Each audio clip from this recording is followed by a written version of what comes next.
My beloved child, take a breath and listen to me. You did not arrive at this moment by accident.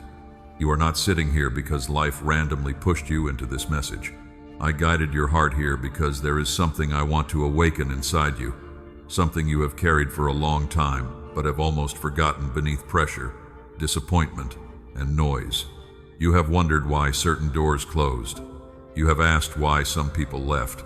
You have looked at seasons of delay and thought perhaps you were falling behind. Perhaps you had missed the road. Perhaps I was silent because I had moved away from you. But my beloved child, I have never lost sight of you. Before you understood your own name, I already knew the path your feet would walk. Before the world had a chance to label you, I had already called you mine. There are moments in your life that seemed ordinary to you, but they were not ordinary to me. The conversation that comforted you when you were close to giving up. The quiet morning when your heart felt lighter. The person who appeared at the right time. The door that did not open even though you begged for it. The delay that frustrated you but later protected you. None of these things escaped my hand. I have been arranging more than you can see. It is written in Psalm 139 verse 16 that all the days ordained for you were written before one of them came to be. My child, that does not mean every moment has felt easy. It means your life has never been outside my knowledge. Even the pages you thought were stained beyond use are still held in my hands. I do not throw away a story because one chapter was painful. I know how to turn broken pages into testimony. You may have believed that purpose is something found only by people who are strong, confident, educated, admired, or constantly successful. But I want you to hear me clearly. Purpose is not reserved for those who never tremble. Purpose is not handed only to those who always know what to do. I often plant my greatest work in hearts that have learned to cry quietly, keep walking gently, and still look toward me when nothing around them makes sense. Look at your life again, but do not look through the eyes of fear. Look through the eyes of faith. The things that bruised you did not erase you. The rejection that wounded you did not cancel you. The waiting season that tested you did not bury you. It was not the end of your story. It was soil. And in soil, hidden things grow before they are seen. My beloved child, you have not been forgotten in the crowd. I know how to call one heart even when thousands are moving around it. I know how to find you in your room, in your car, in the middle of the night, in the silence after everyone else has stopped asking if you are okay. I know the ache you do not explain. I know the prayers you never found words for. Do not measure my nearness by how loud your circumstances become. Sometimes I lead through open doors. Sometimes I lead through restraint. Sometimes I protect you by slowing what you wanted to rush. Sometimes I answer by giving peace before I give explanation. A person may plan their way, but the Lord directs their steps, as Proverbs 16 verse 9 says. You are not wandering without a shepherd. You are being led even when the path feels quiet. There is a reason you are still here. There is a reason your heart has not fully hardened even after disappointment. There is a reason hope keeps rising again, small but stubborn, like a flame that refuses to disappear. That hope is not weakness. It is a sign that my spirit is still breathing over the deep places of your life. I placed eternity inside you. I placed a longing for truth inside you. I placed a calling that cannot be satisfied by empty approval. You were not created to copy the lives of others. You were not shaped to chase every voice that tells you who you should become. I formed you with intention. I gave you a portion that belongs to you, not because you earned it, but because I chose to trust you with it. Your way will not look exactly like someone else's way. Your pace will not always match their pace. Your season will not bloom just because theirs has bloomed. But what I have planted in you is real. My beloved child, stop asking whether your life matters because others have not noticed it yet. Heaven does not wait for human applause before calling something valuable. A seed does not become useless because it is underground. A river does not lose its purpose because it begins as a hidden spring. A candle does not need to be large to bring light into a room. I know what I placed within you, and I know the hour when it will be revealed. This is why I am asking you to listen today. Not to frighten you, not to condemn you, not to make you feel late. I am calling you back to the truth that has been waiting beneath your worries. You are not an accident. You are not a mistake. You are not a leftover piece in another person's story. You are my beloved child, shaped with care, watched with love, and guided with purpose. Even now, I am gathering the scattered pieces. I am teaching you to recognize my hand in places you once called random.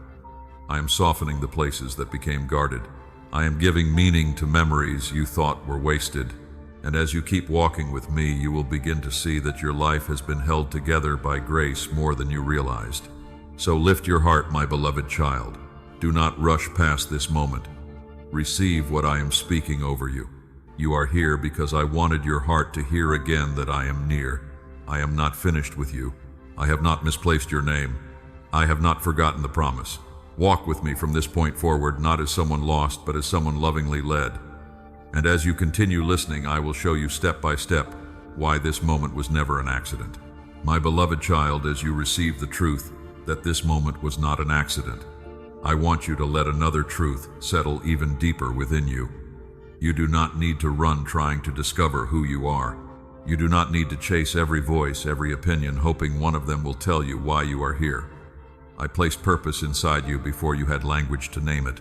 There is a design within you that did not begin with your success. It did not begin when people approved of you. It did not begin when you became strong enough to explain yourself. It began in my heart. Before others had an opinion about your life, I had an intention for your life. Before you were praised, criticized, misunderstood, or overlooked, I had already woven gifts, longings, tenderness, wisdom, and direction into the hidden places of your soul. It is written in Ephesians 2 verse 10 that you are my workmanship created for good works that I prepared beforehand for you to walk in. My child, notice this carefully. You are not asked to invent a life from emptiness. You are invited to walk in what I have already prepared. Purpose is not a distant mountain you must climb until your hands bleed. Purpose is often a path already beneath your feet, waiting for you to stop running from yourself and begin walking with me. You have looked outside yourself many times. You have asked people to define you. You have watched others move forward and wondered why your road seemed quieter. You have compared your beginning to someone else's harvest and felt small because your fruit was still hidden. But my beloved child, comparison can make you blind to the treasure I placed in your field. A person who keeps staring at another person's garden may miss the seeds growing in their soil. There are clues inside you, not loud clues, not always dramatic ones, but quiet ones. The burden that keeps returning to your heart, the compassion that rises when you see someone hurting, the strength you somehow find when others need comfort, the wisdom that comes through pain you did not choose, the peace that appears when you do something aligned with truth. These are not random pieces. They are small lamps helping you see the road I placed within you. Do not think purpose must always feel exciting. Sometimes it feels like responsibility. Sometimes it feels like a gentle pull you cannot explain. Sometimes it feels like returning to the same prayer again and again. Sometimes it appears in ordinary faithfulness, caring for someone, speaking honestly, refusing bitterness, building quietly, healing patiently, choosing what is right when no one praises you. The world may call these things small. I do not. When David was watching sheep, the crowd did not see a king. Even his own family did not place him first in their minds. But I saw what was hidden. I saw the courage forming in quiet fields. I saw worship rising when no audience was present. I saw hands learning faithfulness before they carried responsibility. My beloved child, I still work this way. I prepare people in places others overlook, because what is shaped in hiddenness can stand when visibility comes. So do not despise the quiet parts of your life. Do not treat this season as wasted simply because it has not yet been announced. I am not only working when others can see evidence. I am working when patience is forming. I am working when your heart is becoming softer instead of harder. I am working when you choose peace instead of panic. I am working when you continue to show up even though you do not yet understand the whole picture. Your purpose is not meant to make you proud. It is meant to make you faithful. It is not meant to separate you above people, but to make you useful in love. It is not a stage built for your ego. It is a river meant to carry life. When you walk in what I placed within you, you will not need to force importance. Something steady will begin to move through you. Your words will carry more peace. Your presence will become calmer. Your decisions will become clearer. That is how you will know you are coming into alignment with me. The noise will not disappear all at once, but it will begin to lose authority. The old voices that told you that you were too late, too broken, too ordinary, too far behind will not sound as powerful as before. They may still whisper, but they will no longer rule. Purpose gives your soul a direction, and a soul with direction is not easily dragged by every passing fear. I know you have questioned whether you have missed your moment. You have wondered whether your mistakes delayed the plan beyond repair. But my beloved child, I am not so fragile that your weakness can destroy what my hand began. I know how to redeem time. I know how to gather lessons from seasons you thought were lost. I know how to use even the roads you regret to teach you wisdom, humility, mercy, and discernment. Remember this, I do not waste surrendered pain. When you bring me what hurt you, I do not merely cover it, I transform it. The wound that once made you feel ashamed can become the place where compassion flows. The season that once made you feel abandoned can become the testimony that helps another person hold on. The silence that once frightened you can become the place where you learn to hear my whisper. It is written in Ecclesiastes 3 verse 11 that I have made everything beautiful in its time. Not everything feels beautiful while it is being formed. A seed does not look like a harvest. Clay does not look like a vessel while it is still in the potter's hands. A song does not sound complete while the notes are still being arranged. But I know what I am shaping. I know the timing. I know the hidden beauty that has not yet appeared. So return to what I placed within you. Return to the holy desires that draw you closer to me. Return to the quiet convictions you have ignored because you were afraid of being different. Return to the simple obedience that brings peace to your heart. You do not need to become someone else to fulfill my purpose. You need to become honest enough to walk with me as the person I formed. My beloved child, your purpose is already within you, but it grows as you listen, trust, and obey. Do not demand the whole map today. Take the next step I am placing before you. Speak the next truthful word. Choose the next faithful action. Let go of the next fear. And as you keep walking, you will discover that purpose is not only something waiting ahead of you, it is something awakening within you step by step, breath by breath, until even your ordinary choices begin to shine with eternal meaning. My beloved child, now that you understand your purpose is not far away but already awakening within you, I want you to look at the small choices you make each day with different eyes. Do not hurry past them. Do not call them meaningless simply because no one claps when you make them. Many of the most powerful things I build in a life begin quietly in decisions so ordinary that the world would never stop to notice them. You may think purpose is proven only in great moments, when a door opens, when a dream becomes visible, when many people finally recognize your name. But my beloved child, I often measure the direction of a heart by what it chooses when there is no audience. The gentle answer when anger rises, the honest word when a lie would be easier, the prayer whispered when fear tries to take over, the decision to forgive when bitterness feels justified. These are not small to me.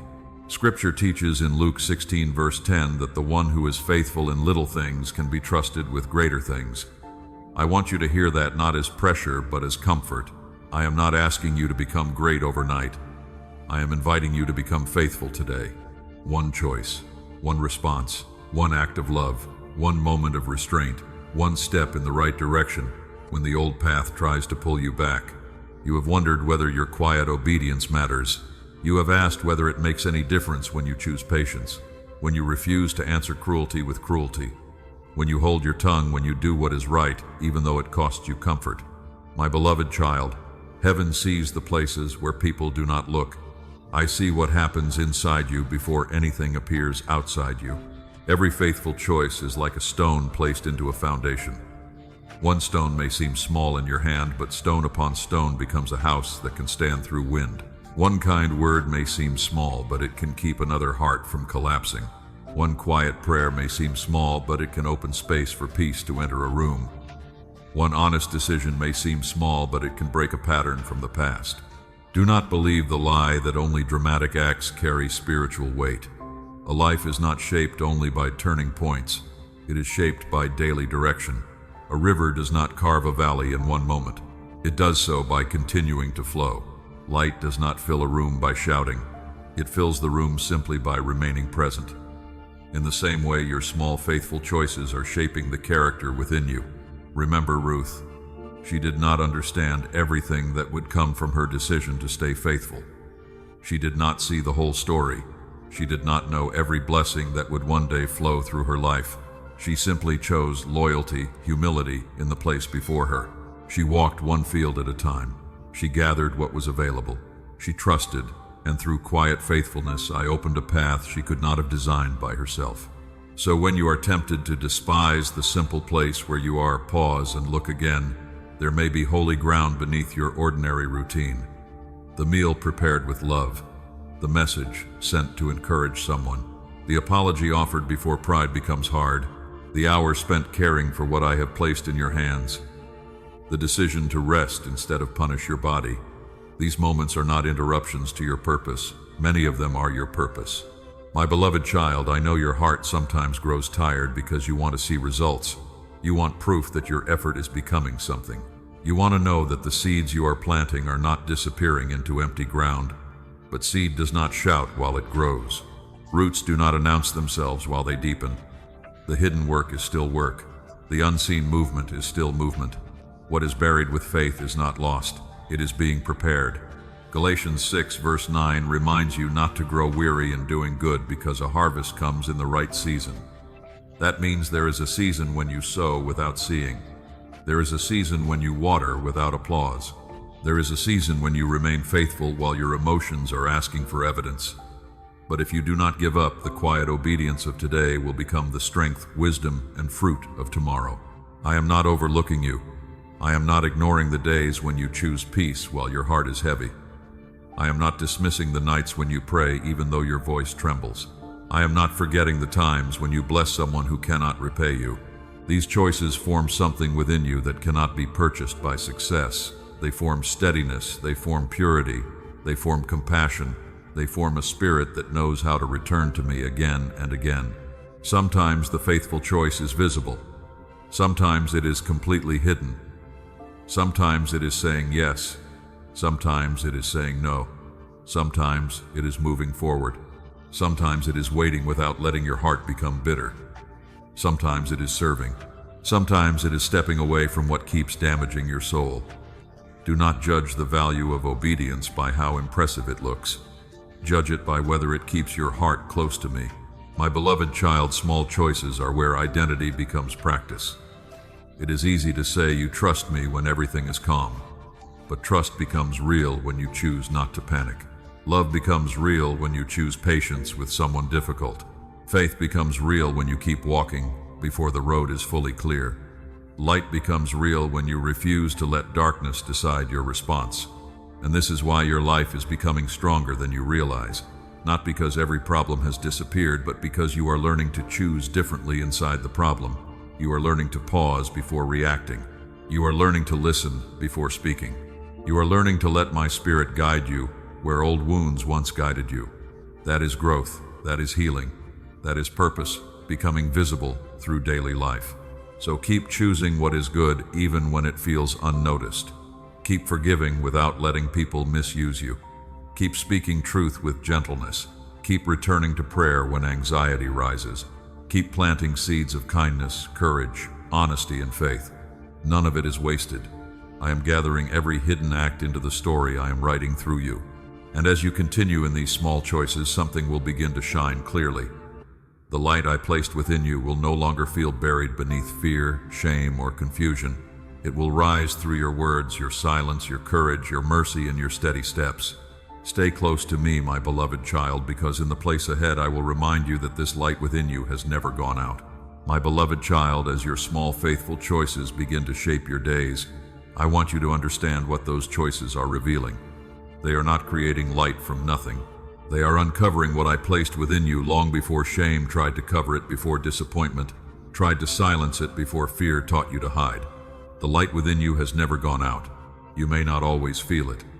There are mornings when your heart feels heavy and your thoughts move slowly. There are nights when prayer feels dry, when silence feels too large, when you wonder if the brighter part of you has been lost somewhere along the road. But my beloved child, what you feel in a weary moment is not always the full truth of what I have done inside you. John chapter 1 verse 5 says that the light shines in the darkness and the darkness has not overcome it. Notice this carefully. The verse does not say darkness never appears. It says darkness does not overcome the light. That means sorrow may come near. Confusion may pass over you like a cloud. Regret may whisper through old memories, but none of these things have the authority to erase what I have breathed into your soul. You have mistaken being covered for being extinguished. You have mistaken tiredness for failure. You have mistaken a painful season for the loss of your calling. But a lamp covered by dust is still a lamp. A coal resting under ashes can still hold fire. A morning hidden behind thick clouds is still morning. Your light may have been buried beneath grief, pressure, disappointment, or the words people spoke over you, but it has not disappeared. I know the moments that made you doubt yourself. I know the sentence someone said that stayed in your mind longer than it should have. I know the mistake you replayed until you began to think it was your identity. I know the season when you tried to be strong for everyone else and slowly forgot how to be gentle with yourself. I know the private battles that made you feel dim. But my beloved child, I did not place light in you because you would never struggle. I placed light in you because you belong to me. Your light is not a trophy for perfect behavior. It is the mark of a child held by the Father. It is not something you earn after you become flawless. It is something you carry because my life has touched your life. Ephesians chapter 5 verse 8 says that you were once darkness, but now you are light in the Lord. Walk as children of light. It does not say pretend to be light. It does not say wait until you feel worthy enough to become light. It says you are light in the Lord, and from that identity, you learn to walk differently. That is why I am not asking you to perform. I am asking you to remember. Remember who you are when the world becomes loud. Remember who you are when your emotions rise and fall. Remember who you are when old shame tries to call your name. Remember that darkness can speak loudly, but it cannot speak with final authority over a soul I have claimed. Think of a lighthouse standing by the sea. Storms may strike it, waves may crash against it, fog may surround it, until even nearby travelers can barely see. But the purpose of the lighthouse is not proven when the weather is calm. Its purpose becomes clear when the night is thick and the waters are dangerous. My beloved child, some of the light I placed in you will be seen most clearly, not because life is easy, but because you keep turning toward me when life is hard.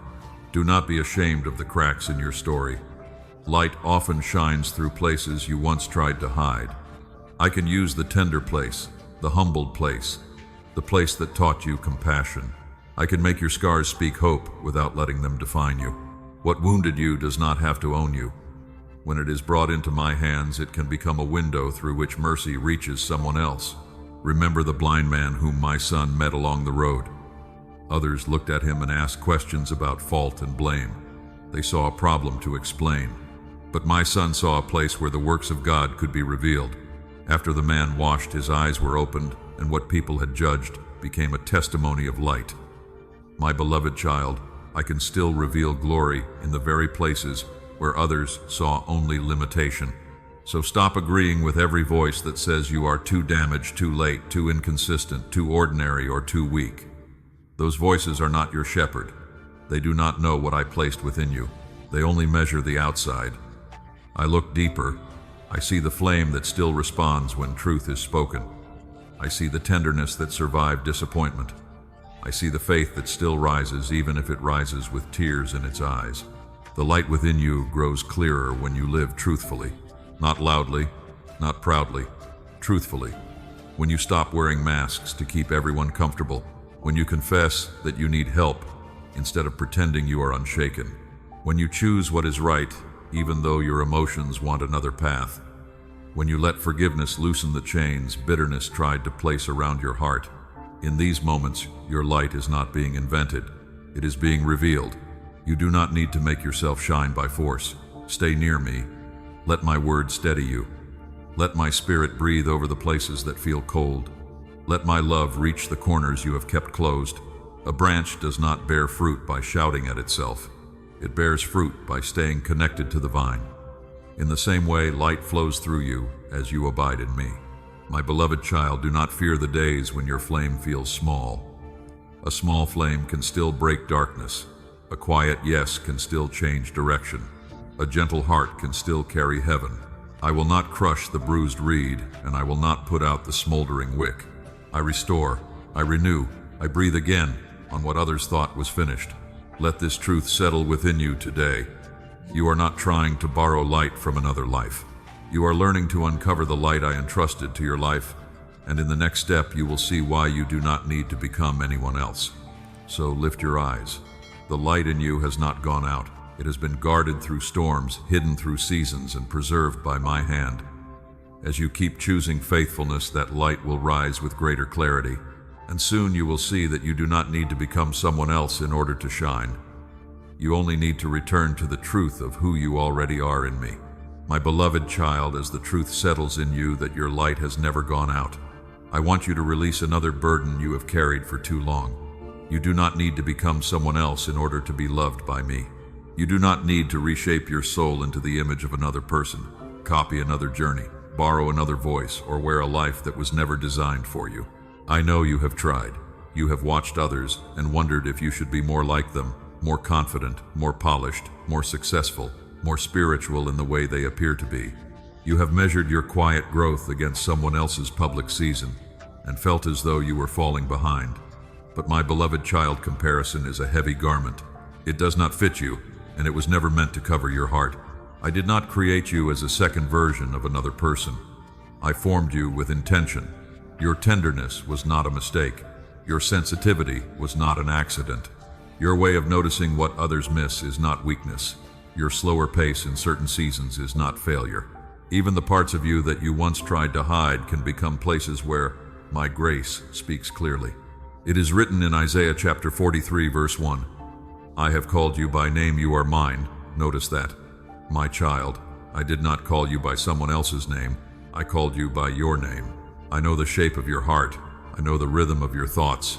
I know the battles that made you cautious and the hopes that still rise quietly inside you. I do not confuse you with anyone else. The world will keep telling you that you must improve until you become acceptable. It will say you must be louder, faster, richer, more attractive, more impressive, more unshakable. But I do not speak to you that way. I call you to grow, yes, but not from self-rejection. I call you to be transformed by my love, not to disappear beneath the pressure of being admired. There is a difference, my beloved child, between becoming whole and becoming false. I will heal you. I will mature you. I will correct what harms you. I will strengthen what has been weakened by fear. But I will not ask you to abandon the person I made. Grace does not erase your identity. Grace restores it. Grace removes the dust, but it does not destroy the treasure. Think of Gideon hiding when I called him. He did not see himself as brave. He did not stand before me with confidence. He saw his weakness, his family background, his smallness. But I addressed him by what I saw, not by what fear had taught him to believe. I called him a mighty man of valor. My child, I still speak to hidden courage before it knows how to stand. You may look at yourself and see only unfinished places. I look and see formation. You may see delay. I see roots. You may see awkward beginnings. I see a vessel still being shaped in my hands. Clay does not need to envy marble. A lantern does not need to become the sun. A quiet spring does not need to become an ocean in one day. Each has its place, and each carries purpose when it remains true to what I designed. So stop punishing yourself for not being someone else. Stop asking why your story does not sound like theirs. Stop treating your path as less holy because it has been quieter. Some people are called to speak in crowded rooms. Some are called to comfort one broken heart at a time. Some are called to build slowly. Some are called to pray in hidden places. Some are called to shine through patience, gentleness, honesty, and faithful presence. None of these callings are small when they come from me. My beloved child, the desire to become someone else often grows from pain.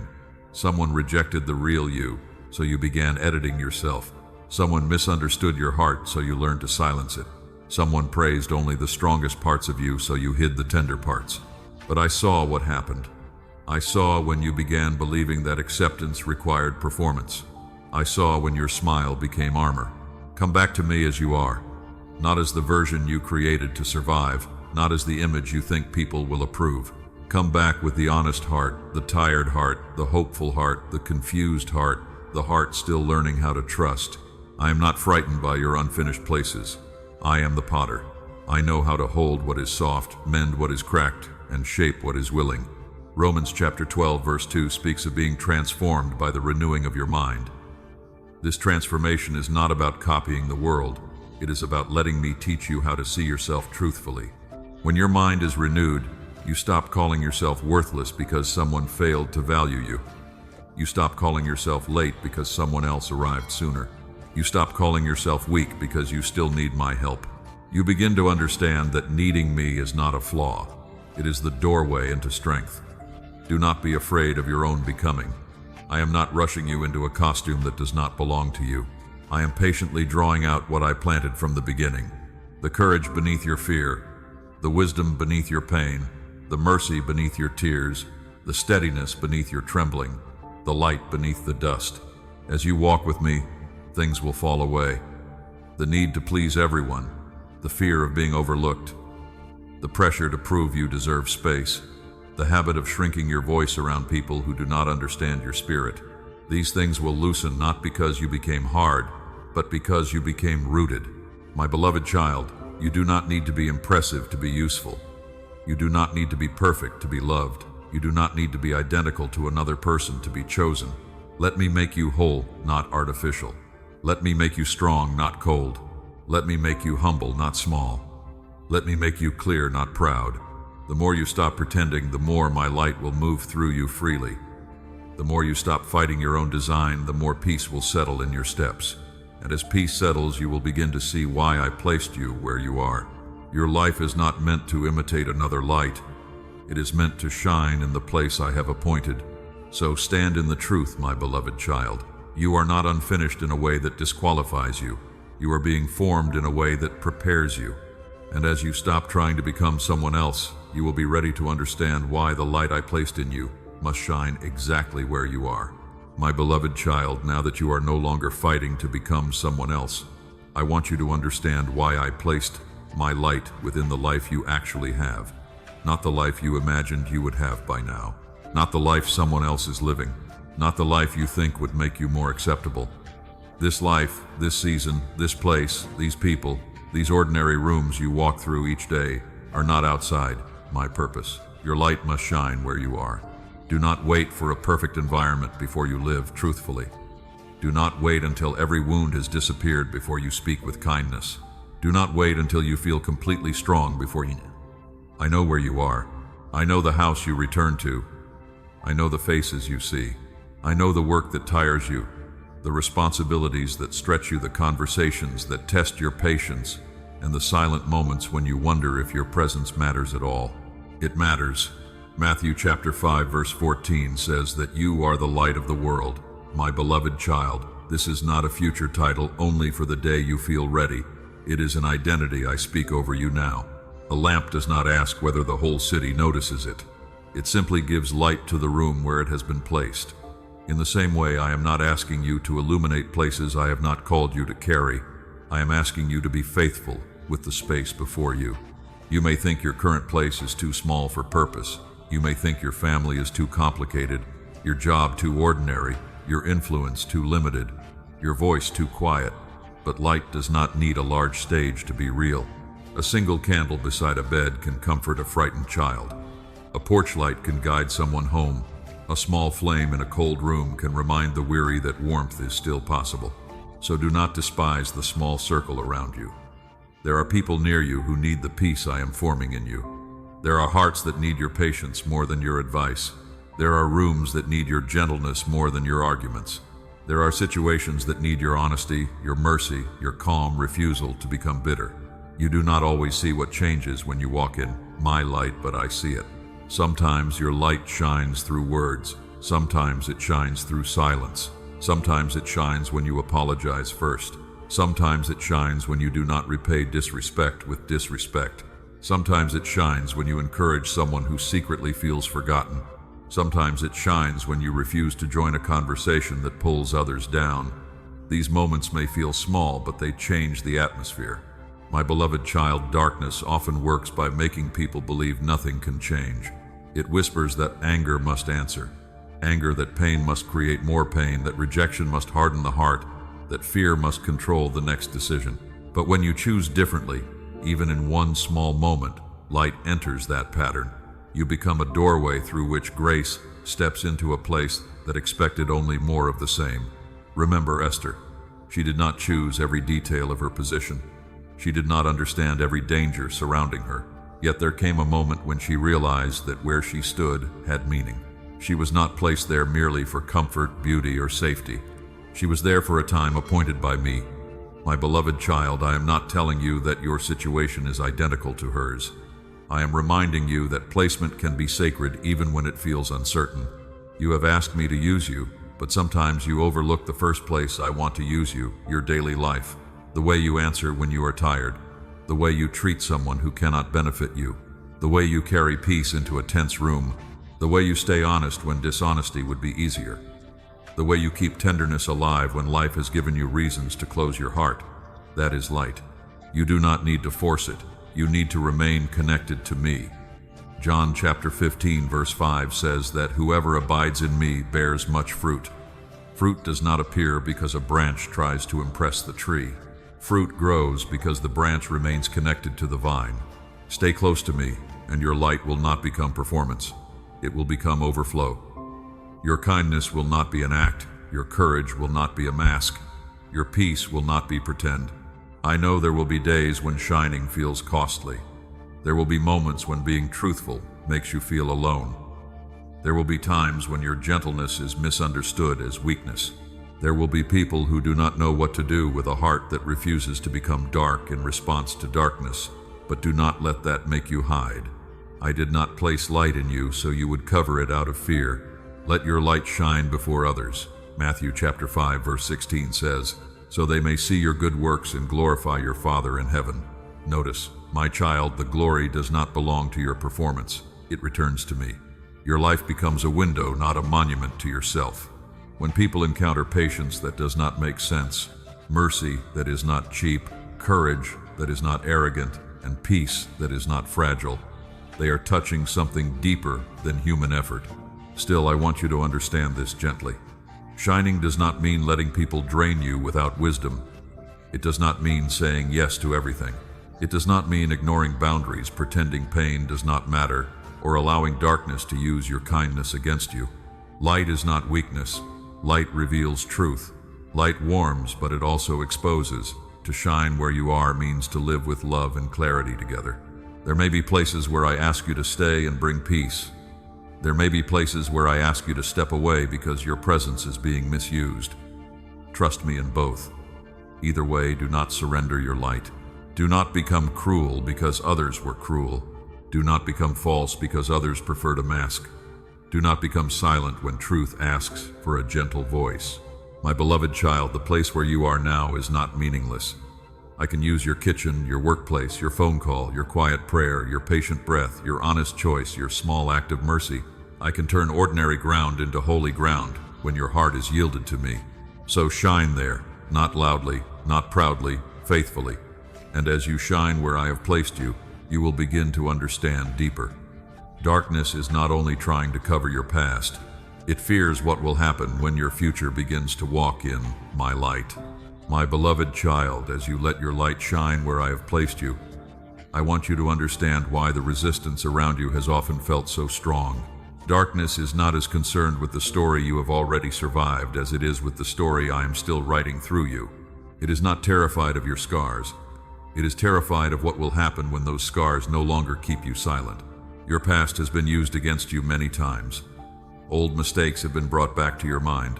Old wounds have been replayed until you wondered if they were stronger than my promise. Old words spoken over you have tried to rise again like shadows at the doorway of your heart. But listen to me, my beloved child. Darkness only repeats the past because it does not own your future.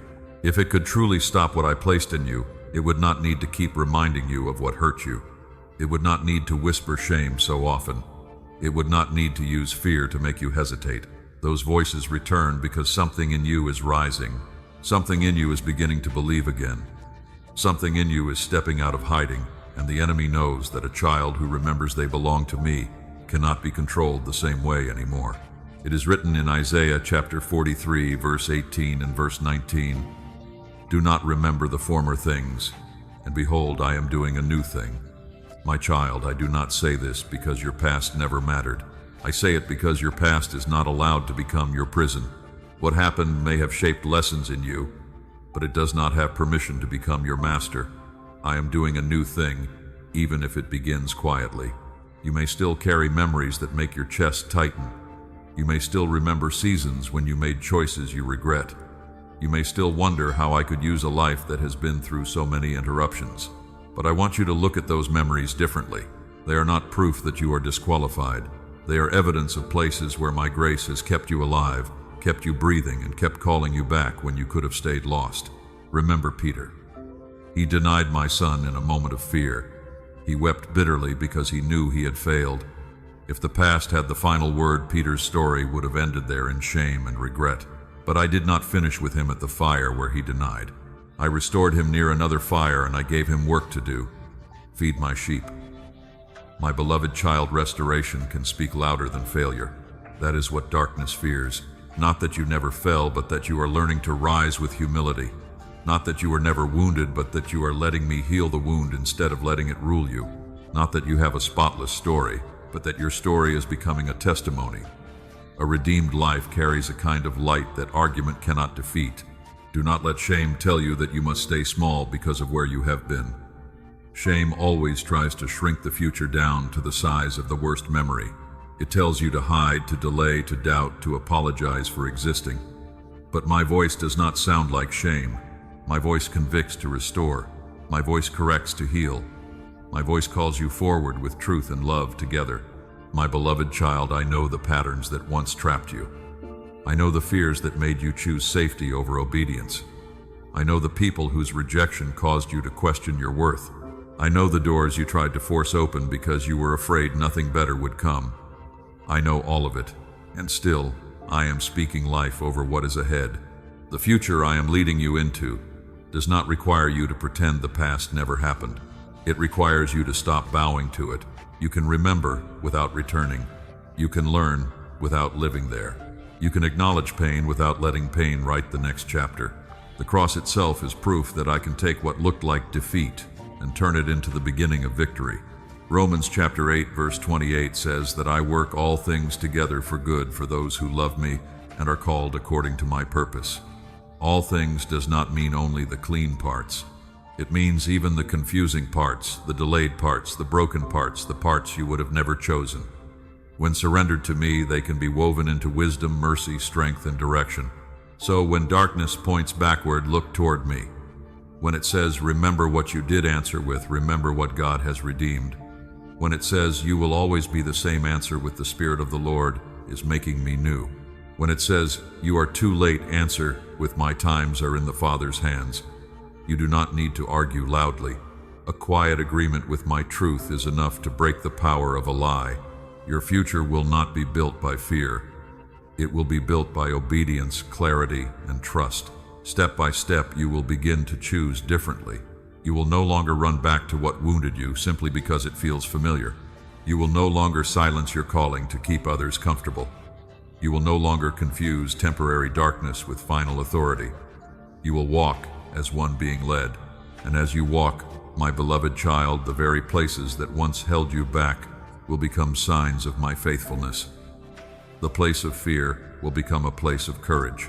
The place of rejection will become a place where identity grows deep. The place of delay will become a place of preparation. The place of weakness will become a place where my strength is seen clearly. This is why I tell you not to be afraid. Darkness fears your future because your future belongs to me.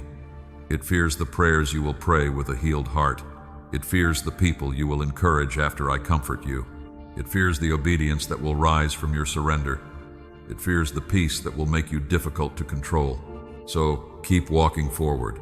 Do not worship the pain behind you. Do not make a home in what I delivered you from.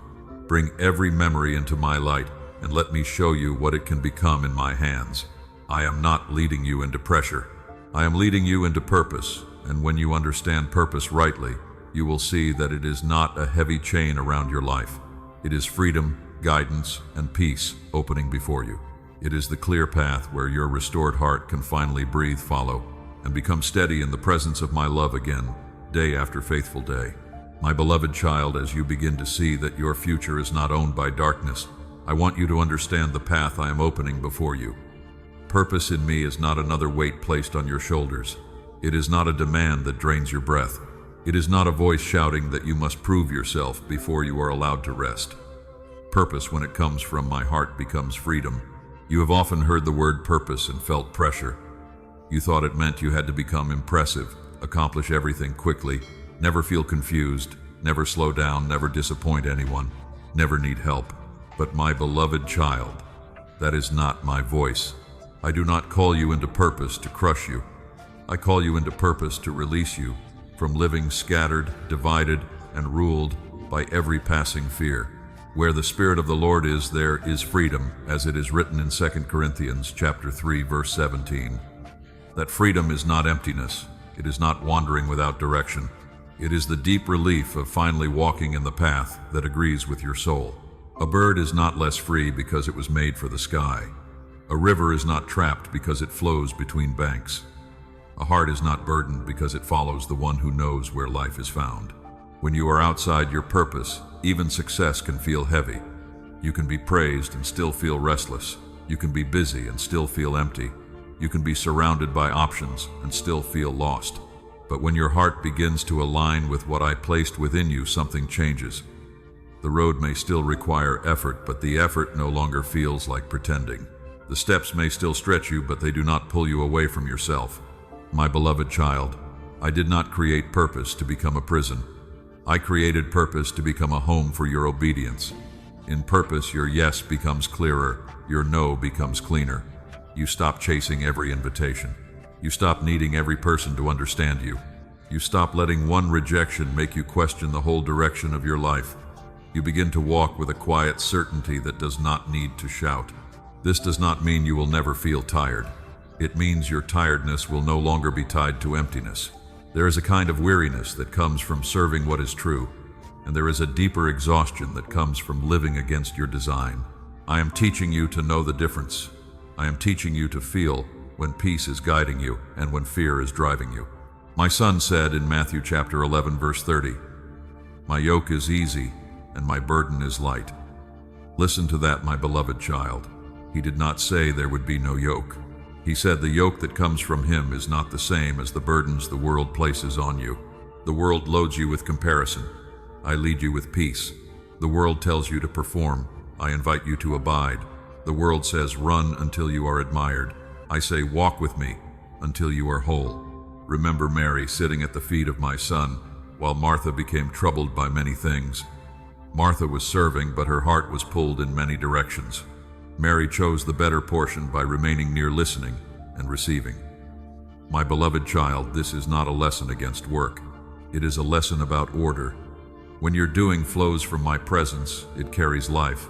When your doing flows from anxiety, it steals life from you. That is why purpose must begin with nearness, not panic. If you try to fulfill your calling without staying close to me, even holy work can become heavy. You will start measuring yourself, rushing, comparing, and resenting the very thing that was meant to bring fruit. But when you stay near me, purpose becomes lighter. Your heart remembers that you are a child before you are a worker. You are loved before you are useful. You are held before you are sent. There will be days when the path of purpose asks for courage. There will be moments when you must choose truth instead of comfort. There will be seasons when obedience separates you from what once felt familiar. But even then, my beloved child, purpose will not destroy your peace. It will deepen it. Peace does not always mean everything is easy. Peace means you are not divided inside while you walk through what is difficult. Purpose gives your life a center. Without a center, every opinion can pull you. Every disappointment can define you. Every delay can frighten you. Every open door can tempt you. But when your heart is centered in me, you can discern what belongs to you and what does not. You can bless someone else's road without abandoning your own. You can wait without feeling forgotten. You can move without needing applause. I want to free you from the pressure of being everything to everyone. You are not called to fix every person, answer every demand, carry every burden, or open every door. Some things are mine to handle. Some assignments belong to others. Some voices are not meant to direct you. Purpose does not make you responsible for the whole world. It teaches you to be faithful with the portion I have placed in your hands. My beloved child, your portion may look simple today. It may look like healing your heart, caring for your family, speaking with integrity, rebuilding discipline, praying when nobody sees, resting without guilt, forgiving without returning to harmful patterns or choosing patience in a place that tests you. Do not call these things small. A life aligned with me is built from surrendered moments. As you walk in purpose, confusion will not vanish overnight, but it will loosen. Old desires will not all disappear at once, but they will lose their charm. You will begin to sense when something pulls you away from peace. You will begin to notice when a choice makes your spirit heavy. You will begin to recognize my whisper beneath the noise. That is freedom growing inside you. So let purpose become a place of rest, not pressure. Let it guide you, not frighten you. Let it steady you, not harden you. I am not asking you to prove that I chose you. I am asking you to walk with me because I already have. And if while hearing this you feel unfinished, unready, or far away, do not run from me. That feeling is not the end. It is the doorway into the next grace I am offering. I will not meet your tired heart with anger. I will meet it with patience. I will not ask for a perfect explanation. I will ask for an honest turning. Even one step toward me can open space for the healing you thought was too far away. Come back to me before you feel ready, and I will meet you there. My beloved child, if the last words have stirred something tender in you, do not turn away from that stirring. It is not shame calling you. It is not condemnation pulling at your heart. It is my mercy reaching for you before you feel prepared, before you have gathered perfect words, before you have cleaned every corner of your life. Return to me before you feel ready. I know how often you have waited for the right feeling. You have told yourself that you would pray when your heart became calmer, that you would come closer when your thoughts were cleaner, that you would begin again when you felt stronger. But my beloved child, readiness is not the door into my presence. Honesty is. I do not ask you to arrive polished. I ask you to arrive true. There is no wound in you that makes me step back. There is no tired confession that makes me turn my face away. There is no broken sentence I cannot understand. When you cannot pray beautifully, breathe my name. When you cannot explain everything, bring me the ache. When you cannot stand tall, lean toward me. I know the meaning of tears before they become words. Matthew chapter 11 verse 28 says, "Come to me all who labor and are heavy laden, and I will give you rest." Notice, my beloved child, I did not say come when you are light. I said come when you are heavy. I did not say come when everything is fixed. I said come when you are weary. Your burden is not a reason to stay away. It is the very reason I am calling you near. You have sometimes believed that returning means facing disappointment in my eyes. But I do not receive returning children with cold distance. I do not stand at the doorway with folded arms waiting to shame them for every mile they wandered. I meet them with a father's heart. I meet them with truth, yes, but truth held inside love. I correct to restore, not to crush. Remember the son who left his father's house and wasted what had been given to him. When he finally came back, he carried rehearsed words of unworthiness. He expected to be treated like a servant. But before he could finish, the father ran to him, embraced him, and covered him with signs of belonging. My beloved child, this is the picture I want you to carry. Return is not humiliation. Return is restoration. You may be afraid that if you come close, I will show you everything wrong at once, but I am gentle with the heart that turns back. I reveal what needs healing in the measure you can receive. I remove layers with patience. I do not tear open what I came to mend. I know how to touch the root without breaking the tender shoot that is trying to live again. Return does not always begin with a dramatic moment. Sometimes it begins with one quiet sentence. Father, I am here. Sometimes it begins when you stop hiding from the truth. Sometimes it begins when you open Scripture again, after a long silence. Sometimes it begins when you forgive yourself enough to believe I still want you. Sometimes it begins when you sit in stillness and let me love you without performing. My beloved child, do not confuse conviction with rejection. When my spirit shows you something that needs to change, it is because I am freeing you. I do not expose darkness in order to mock you. I bring light so chains can loosen. I show the wound because I intend to heal it. I name the burden because I intend to lift it. I call you back because your heart was never made to live far from me. You have carried the pressure of being enough, and it has made you tired. Enough for people, enough for expectations, enough for the image you have tried to maintain. But in my presence, you are not required to defend your exhaustion. You can let your shoulders drop. You can stop pretending that everything is fine. You can tell me the truth, even the truth you do not know how to tell anyone else. Psalm 51 verse 17 says that a broken and contrite heart I will not despise. My beloved child, I do not despise the heart that trembles toward me. I do not despise the person who returns slowly with questions still unresolved. I do not despise the soul that can only whisper, "Help me." That whisper can become the beginning of a new road. Maybe you are thinking, I have come back before and I failed again. I know. I was there then too. I saw the cycle that pulled you. I saw the fear behind the habit. I saw the loneliness beneath the reaction. I saw the old wound beneath the decision.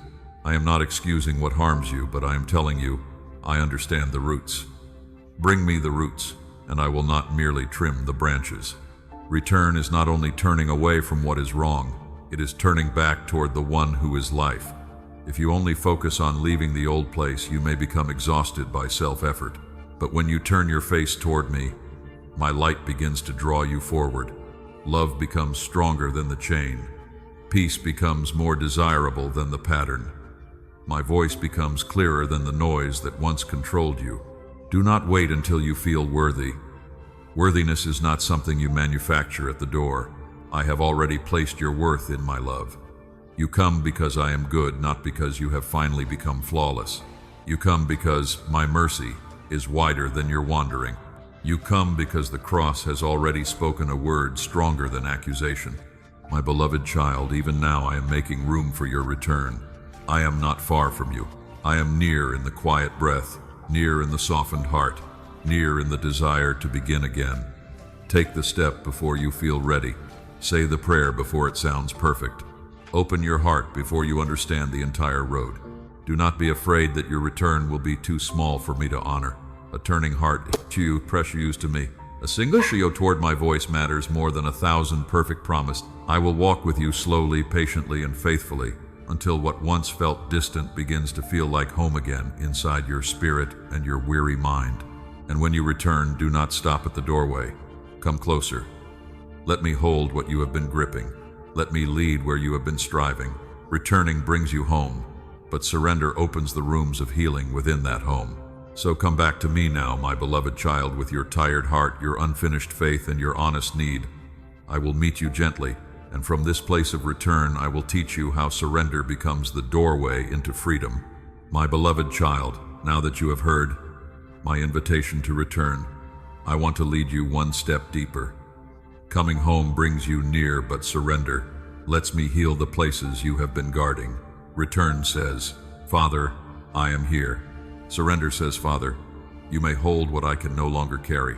I know that word can feel frightening to you. Surrender may sound like losing, like being left without defense, like opening your hands and watching everything fall apart. But my beloved child, surrender in my presence is not collapse. It is not defeat. It is not the end of your voice, your hope, or your future. Surrender is the moment you stop fighting me for control of what only my love can truly keep. You have held many things tightly. Relationships you feared losing, plans you feared would fail, dreams you feared would never arrive, pain you feared would be wasted, questions you feared would never be answered. You have carried them in your mind. When you woke, carried them through your day and carried them into the night. Even your body has felt the weight of what your soul has been trying to manage alone. But I did not create you to live with clenched hands forever.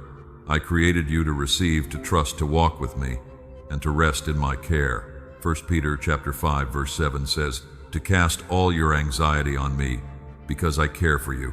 My beloved child, I do not ask for your burdens because I am careless with them. I ask for them because I am the only one strong enough and gentle enough to hold them without breaking you. Surrender begins in small, honest moments. It may be a whispered prayer when fear rises. It may be choosing peace instead of trying to control another person's heart. It may be closing your eyes and saying, Father, I do not understand, but I trust you with this. It may be letting go of the need to know every detail before you take the next step. You do not need to surrender perfectly. You only need to surrender truthfully. Some days your hands will open easily. Other days they will tremble. I see both. I am patient with both. I do not mock a heart that is learning to trust. I do not despise the child who says, I believe, help my unbelief. That prayer is not weakness, it is a doorway. Remember Abraham. When I asked him to place Isaac, the promise he loved, into my hands, I was not trying to destroy his future. I was teaching him that the promise was safest with the promise giver. Abraham did not understand every layer of what I was doing, but he trusted my character, and at the appointed moment I provided. My beloved child, what you surrender to me is not thrown into emptiness. It is placed into provision. There are things you are afraid to release because you think release means loss. But sometimes release is protection. Sometimes it is healing. Sometimes it is the way I rescue your heart from depending on something too small to carry your identity. When I ask you to let go, I am not robbing you. I am making room. I am clearing the table of what has become too heavy so I can place before you what gives life. You may say, "But Father, if I stop controlling this, what will happen?" My beloved child, I know that fear. I know the trembling behind it. You learned to control because something once felt unsafe. You learned to prepare for disappointment because disappointment came too often. You learned to hold tightly because people did not always handle your heart with care. But I am not those people. My hands do not wound what comes to me for healing. Proverbs chapter 3 verses 5 and 6 says to trust in the Lord with all your heart and not lean on your own understanding, and he will make your path straight. This does not mean you stop thinking. It means you stop making your limited understanding the final ruler of your peace. Your mind can plan, but my wisdom can see what your mind cannot. Your eyes can notice the next step, but my hand knows the whole road. Surrender frees you from the exhausting need to be your own savior. You were never meant to hold your future together by fear. You were never meant to keep every door open by force. You were never meant to secure every relationship by anxiety. You were never meant to carry the outcome of every seed you planted. Your part is faithfulness. My part is lordship. When you confuse the two, your soul becomes tired. Let me be God, my beloved child. Let me guide. Let me correct. Let me protect. Let me open what is mine to open and close what would harm you if you entered. Let me speak to hearts you cannot reach. Let me work in timing you cannot control. Let me carry the promise when your strength feels small. This is not passivity. This is holy trust. Surrender also breaks chains you did not know were chains. The chain of needing approval, the chain of replaying every mistake, the chain of fearing the future before it arrives, the chain of trying to keep people close by becoming whatever they want. When you place these things in my hands, you begin to breathe again. Peace returns like fresh air through a room that has been closed too long. My beloved child, freedom does not always arrive with noise. Sometimes it arrives as a softer heart, sometimes as a slower breath, sometimes as the courage to stop chasing what keeps hurting you, sometimes as the ability to sleep after a prayer because you finally believe I am awake. Psalm chapter 4 verse 8 says, "You can lie down and sleep in peace, for I make you dwell in safety." So today, open your hands a little. Give me the worry that has been circling your mind. Give me the person you cannot control. Give me the outcome you keep trying to force. Give me the hidden fear that says you will be forgotten if you do not hold everything together. I will not shame you for carrying it. I will simply teach you how to lay it down. Do not be afraid if this process feels slow. Trust often grows like dawn, not thunder. A little light appears, then more follows.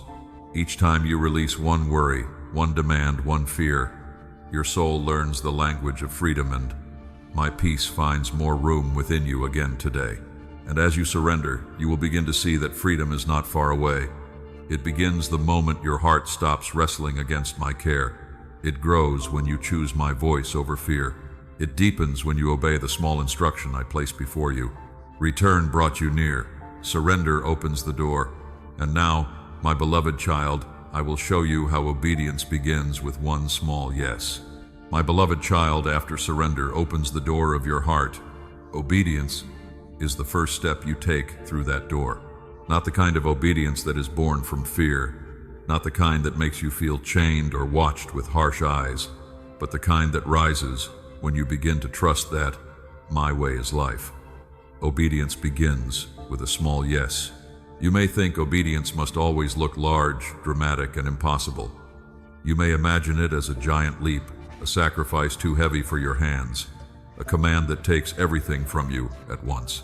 But my beloved child, many times I begin with something simple, a pause before speaking, a prayer before reacting, a gentle answer instead of an angry one, a quiet no to what keeps pulling your heart away from peace, a quiet yes to what brings you closer to me. I do not despise small beginnings. Zechariah chapter 4 verse 10 reminds you not to look down on the day of small things. The world is often impressed by what is sudden, loud, and visible. I look at the direction of the heart. I see when you choose honesty in a place where hiding would be easier.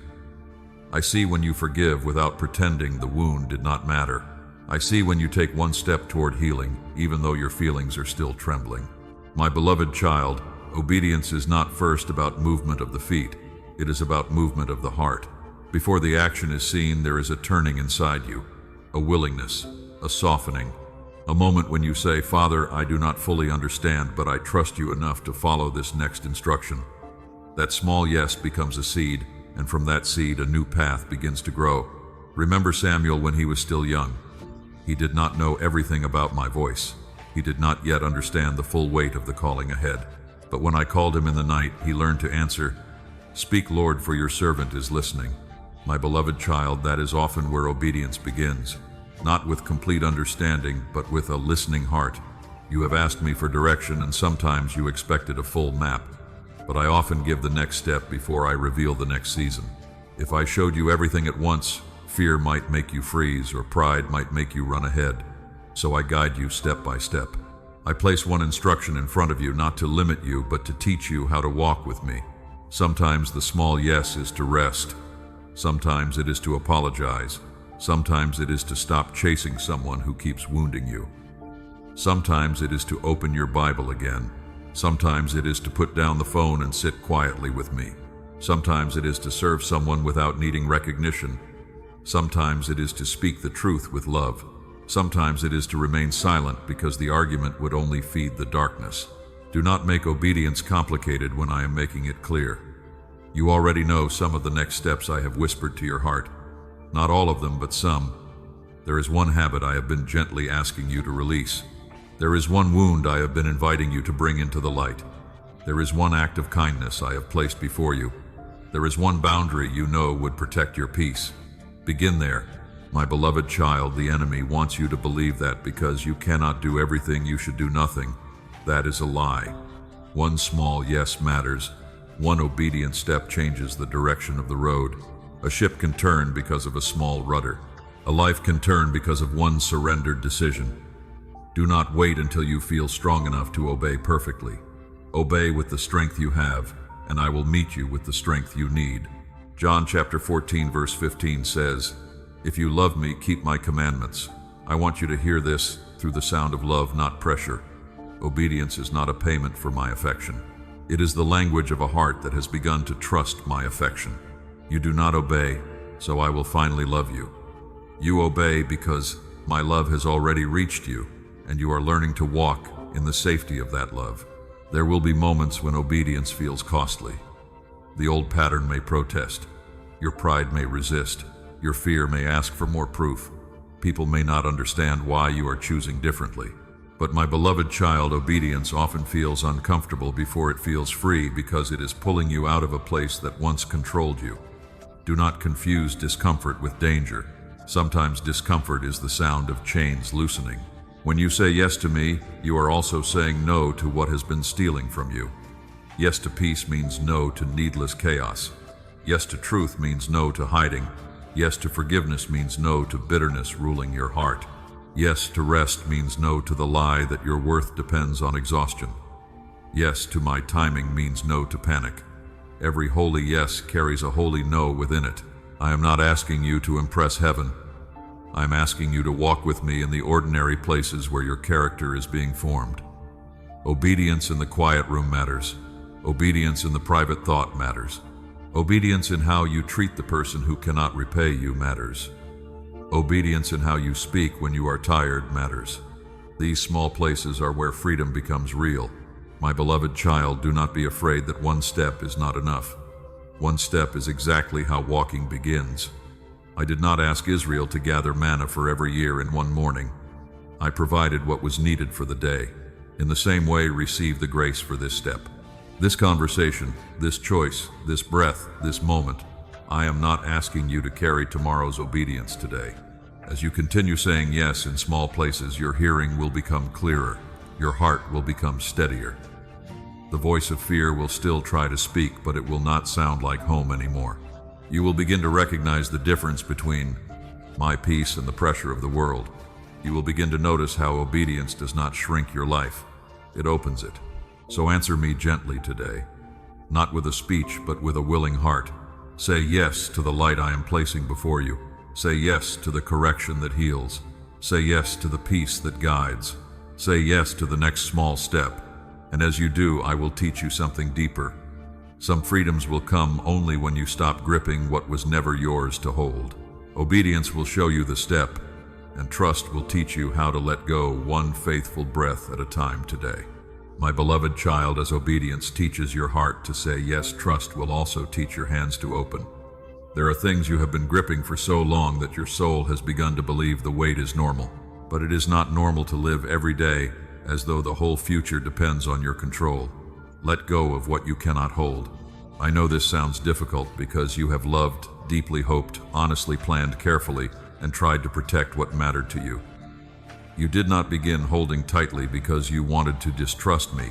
Many times you held tightly because you were afraid of losing someone, afraid of being disappointed again, afraid of watching a dream slip away, afraid that if you loosened your grip, everything would scatter beyond repair. But my beloved child, your hands were never designed to carry what only my hands can sustain. You can love people, but you cannot control their hearts. You can plant seeds, but you cannot force the harvest. You can make plans, but you cannot command tomorrow to obey you. You can pray, prepare, and walk faithfully, but you cannot hold the entire outcome without becoming weary. Psalm 55 verse 22 says to cast your burden on the Lord, and He will sustain you. Notice, my child, I do not ask you to cast your burden into emptiness. I ask you to place it on me. Letting go is not throwing your life away. Letting go is entrusting your life to the one who has been holding you, even when you did not realize it. You have carried conversations in your mind long after they ended. You have replayed what you should have said, what they meant, what might happen next. You have tried to solve tomorrow while still standing in today. You have tried to keep people nearby, overthinking every response, every silence, every change in tone. My beloved child, that is not peace. That is fear pretending to be responsibility. I am not asking you to stop caring. I am teaching you to care without worshiping control. There is a holy way to love, and there is a fearful way to cling. Love blesses, praise, speaks truth, forgives, and gives room for my work. Fear clings, manipulates, panics, and tries to become the savior of another soul. You are not called to be anyone's savior. You are called to belong to me and love from that place. Remember Moses at the edge of the sea. The people were afraid. The past was behind them. Danger seemed before them, and there was no visible road. But I did not ask Moses to split the sea by human strength. I told him to stretch out his hand, and I did what only I could do. My beloved child, sometimes your part is obedience. My part is the miracle. You may be standing before something that feels impossible to manage. A relationship you cannot repair by force. A future you cannot fully predict. A calling you cannot understand all at once. A grief you cannot hurry through. A prayer that has not yet taken the shape you expected. I see all of it. I know the place where your strength ends, and I am not frightened by it. When you reach the end of control, you have not reached the end of my care. That is a truth I want you to breathe in slowly. You are not abandoned when you cannot fix it. You are not failing when you cannot carry it. You are not weak because you need help. You are a child learning that the Father is trustworthy beyond what your hands can manage. Proverbs chapter 16 verse 9 says that a person's heart plans the way, but the Lord directs the steps. Planning is not wrong. Wisdom is not wrong. Effort is not wrong. But when planning becomes panic, when wisdom becomes worry, when effort becomes fear-driven, striving your soul loses rest. I am calling you back to the quiet place where you do your part, and trust me with mine. Let go of the need to know how every person will respond. Let go of the need to keep every door open. Let go of the need to prove your worth to those who only recognize you when you are useful to them. Let go of the old belief that if you rest, everything will collapse. My beloved child, I am awake even when you sleep. Some things will return to you differently when they have been placed in my hands. Some things will leave not because I am punishing you, but because they were never meant to remain. Some doors will close because I am protecting your future from what your emotions wanted to keep. Some delays will become mercy when you look back with clearer eyes. Trust me enough to release what I am asking you to release. Think of Hannah pouring out her heart before me in the temple. She carried deep longing, but she brought it into my presence instead of burying it behind pride. She wept, prayed, and left with her face no longer the same. The answer did not arrive in that exact moment, but peace began before the promise was visible. My beloved child, surrender can change your face before it changes your circumstance. That is what I want for you. Not a life without desire, but a life where desire no longer rules you.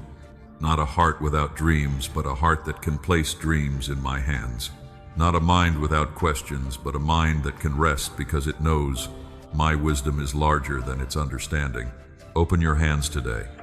Give me the thing you keep circling back to. Give me the name that keeps stirring fear. Give me the outcome you keep trying to guarantee. Give me the regret that still tries to own your future. Give me the question that wakes you in the night. I will not treat these things lightly. I will hold them with wisdom, mercy, and perfect timing. And as you let go, do not be surprised if peace comes quietly. It may not arrive like thunder. It may come as one deeper breath, one softer thought, one moment where you realize you do not have to rehearse the fear again. That is, my grace making room inside you. You may not feel brave while you release it. That is all right. Courage is not always loud. Sometimes courage is simply trusting me with what you cannot explain while your heart still trembles, and choosing not to take the burden back the moment fear asks for it again inside your own hands. My beloved child, release what your hands cannot hold and return to what I have actually given you. Faithfulness, prayer, wisdom, love, rest, the next step. You are not the keeper of the universe. You are my child. And when you understand that, you will be ready to stop carrying the work of the Creator and begin living in the peace of the one who is held. My beloved child, now that you have opened your hands to release what you cannot hold, I want you to rest in a truth that your tired soul has needed for a long time. You were never created to carry the work of the Creator. You were created to walk with me. Trust me, listen to me, and live as my child. There is a kind of burden that looks noble from the outside, but slowly wears down the heart within.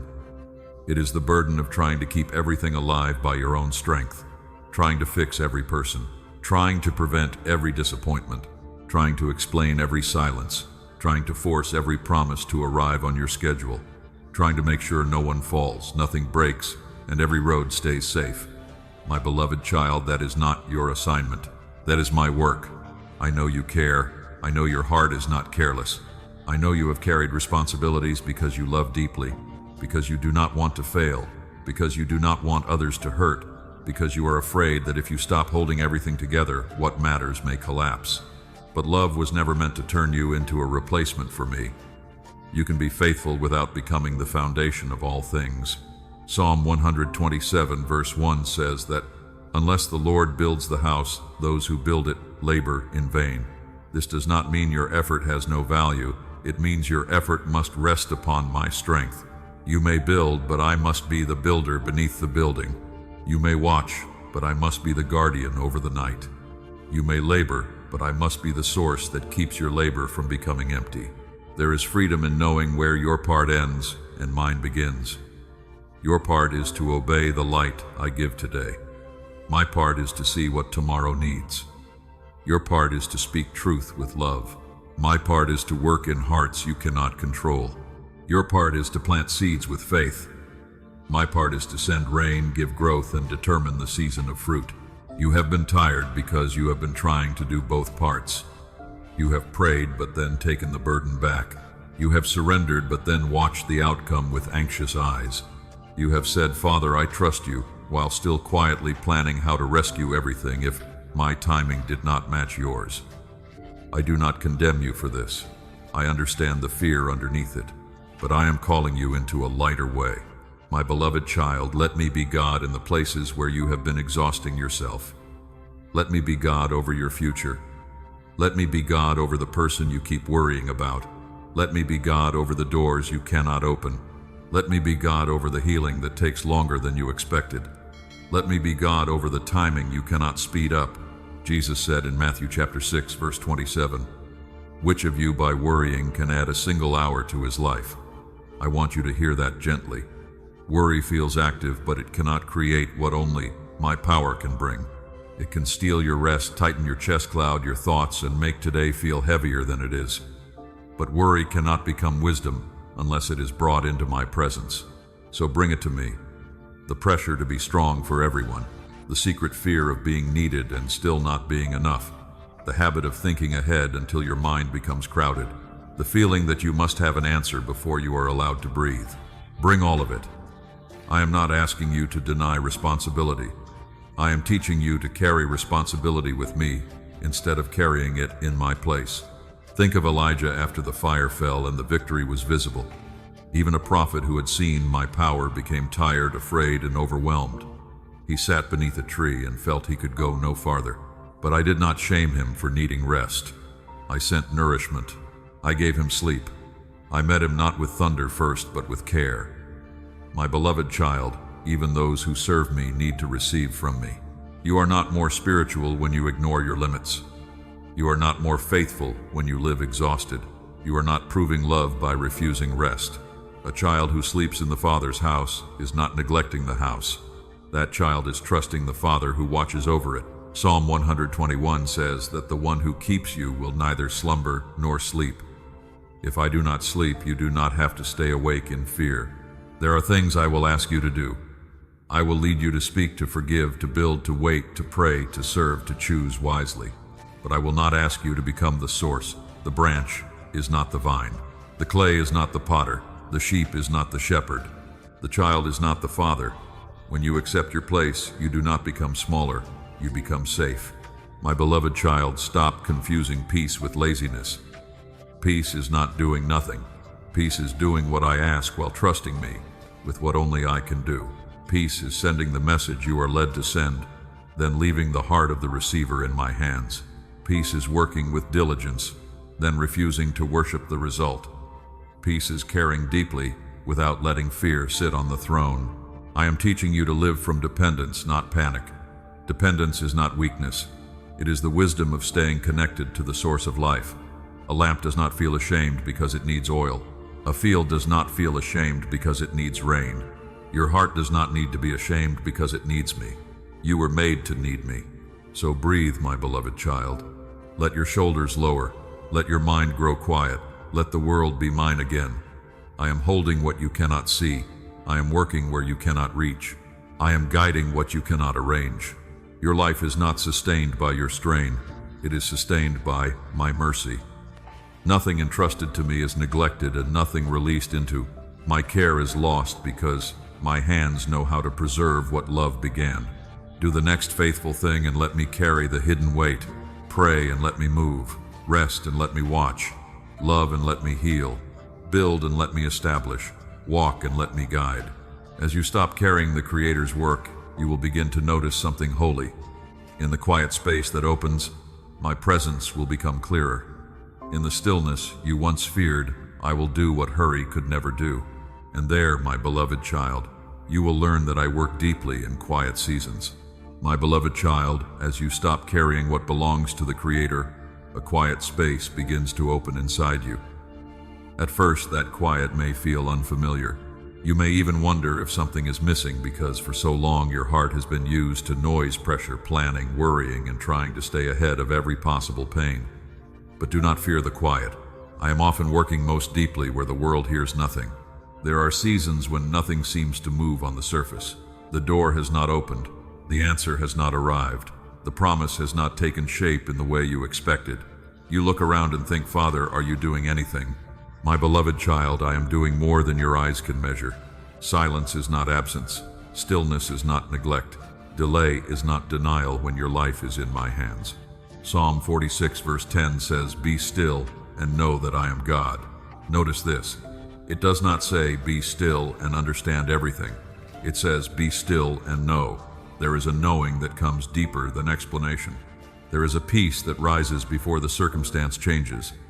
There is a trust that grows quietly like roots reaching through dark soil toward hidden water. You have been trained by the world to believe that movement means progress and noise means importance. But my beloved child, some of my holiest work is quiet. A baby grows in hiddenness before anyone holds it. A seed breaks open under soil before anyone sees green. A wound begins to close beneath the bandage before the skin looks whole. In the same way, I am touching places in you that cannot be healed by hurry. I am healing memories you have learned to avoid. I am softening reactions that were born from old pain. I am untangling fears that have sat in your mind for years. I am teaching your nervous heart that it does not have to live braced for disaster. I am giving your soul a slower breath. These changes may not appear dramatic, but they are holy. Do not overlook them simply because they arrive gently. Think of Elijah on the mountain. There was wind, earthquake, and fire, yet my voice came in a gentle whisper. My beloved child, I still come this way, not always in what shakes the ground, not always in what impresses people. Sometimes I come as calm after a long season of fear. Sometimes as one sentence in Scripture that stays with you all day. Sometimes as peace in the middle of a question that has not yet been answered. You may want me to move loudly, because loud movement feels easier to trust. You want the sign, the confirmation, the sudden change, the visible breakthrough. I understand. But if I only taught you to recognize me in dramatic moments, you might miss me in daily grace. You might miss me in the strength to get up again. You might miss me in the quiet refusal to return to old patterns. You might miss me in the ability to breathe a little easier than yesterday. My beloved child, I am not only the God of open doors, I am also the God of hidden formation. I work in waiting rooms, in late nights, in ordinary mornings, in seasons when your prayers sound the same because your heart still needs the same mercy. I do not become less faithful because the evidence is not yet visible. I do not stop working because you cannot yet explain what I am doing. Isaiah chapter 64 verse 4 says that I act for those who wait for me. Waiting with me is not empty. It is not wasted time. It is a place where pride is lowered, trust is strengthened, motives are purified, and your heart learns to desire my presence more than quick relief. I know you want the answer, but sometimes before I change the situation, I steady the one who must walk through it. There are things you would have rushed into before your heart was ready. There are doors you would have entered before your roots were deep enough to hold the fruit behind them. There are blessings that would have become burdens if they arrived before you learned to rest in me. So I slow you not to punish you, but to prepare you. My timing is not careless. My quiet is not empty. When Joseph was in prison, it may have looked like the dream had died. The palace was far away. The promise seemed buried under injustice, waiting, and forgotten kindness. Yet even there I was forming wisdom, humility, endurance, and discernment. My beloved child, the quiet season did not cancel Joseph's calling. It prepared him to carry it without being destroyed by it. So do not curse the place where I am forming you. Do not call this season useless because it is not loud. I am building something steady in you. I am teaching you how to remain when feelings shift. I am teaching you how to listen when no crowd is cheering. I am teaching you how to pray from love, not panic. I am teaching you how to trust me when you cannot control the pace. Look for the small signs of my hand. The anxiety that does not grip as tightly as before. The memory that no longer pulls you under. The conversation you handled with more grace than you once could. The temptation you noticed and walked away from. The moment you rested without guilt. The morning you woke with a little more hope. These are not nothing. They are evidence that quiet work is happening. My beloved child, I know it can be hard when others seem to move faster. You see their harvest while you are still in hidden soil. You see their announcement while you are still learning silence. But do not compare seasons. A tree that grows slowly may one day give shade for many. What I am doing in you is not fragile. I am building depth, and depth cannot be rushed. Let the quiet teach you. Let it teach you to hear my whisper. Let it teach you to stop fearing stillness. Let it teach you that you are loved even when you are not producing. Let it teach you that your worth does not disappear when your life is not visibly changing. I am with you in the unseen place, and I am not wasting one moment. I am teaching you to trust the quiet places because my love is active even when your eyes cannot follow it yet. So rest in this truth today. I am working beneath the surface. I am arranging what you cannot see. I am healing what you cannot explain. I am strengthening what will soon need to stand. The quiet season is not the end of your story. It is a sacred room of preparation. And as you continue walking with me, you will learn that even the slow journey is still holy, still guarded, and still moving toward the season I have appointed. My beloved child, as you learn to trust me in the quiet season, I want you to stop fearing the slow journey. Slow does not mean forgotten. Slow does not mean weak. Slow does not mean I have stepped away from you. Sometimes the path becomes slower because I am teaching your heart to walk with depth, not only with desire. You have wanted things to move quickly. I know this. You have prayed and hoped, then looked at the days passing and wondered why the promise still seemed far away.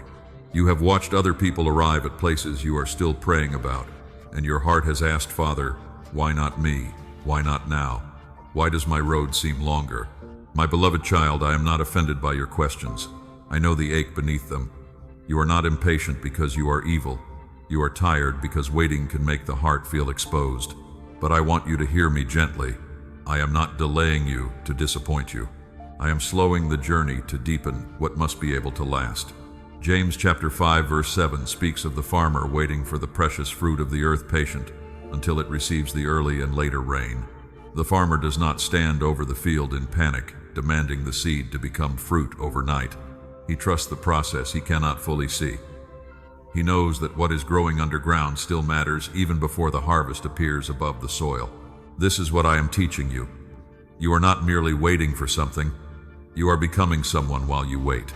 Your patience is being formed. Your motives are being cleansed. Your faith is learning to stand without needing constant evidence. Your love is becoming less dependent on results and more rooted in my presence. These things are not delays in the story. They are part of the story. There is a sacredness in slow growth that the world often rejects. The world wants speed, display, and immediate proof. It wants fruit without roots, harvest without seasons, maturity without pressure, influence without formation. But my beloved child, I do not build lives that way. I build what can remain. I shape what can carry blessing without collapsing under it. Think of the olive tree.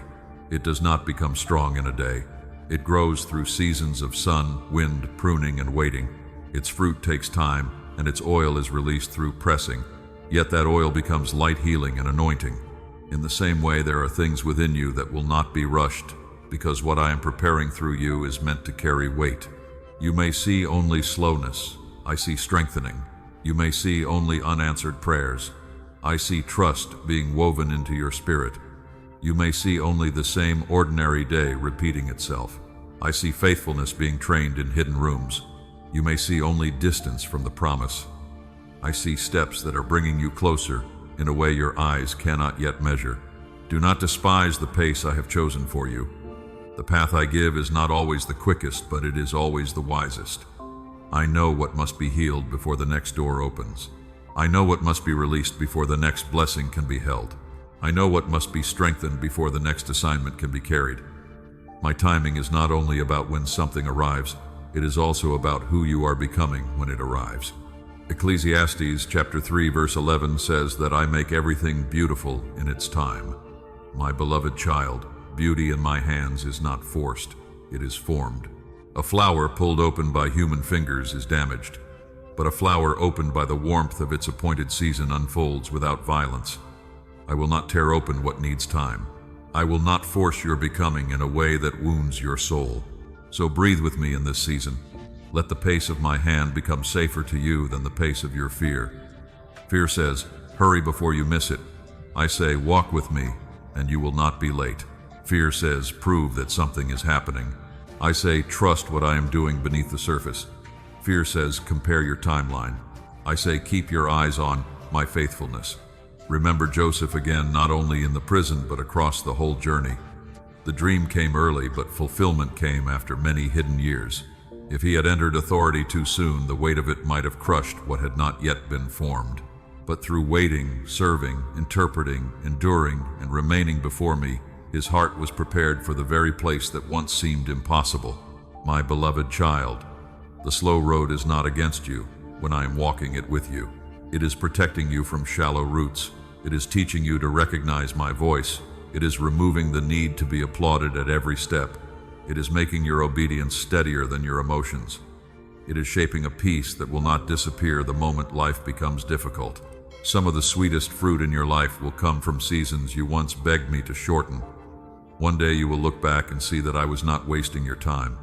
I was saving you from arriving unprepared. I was teaching you compassion. I was building discernment.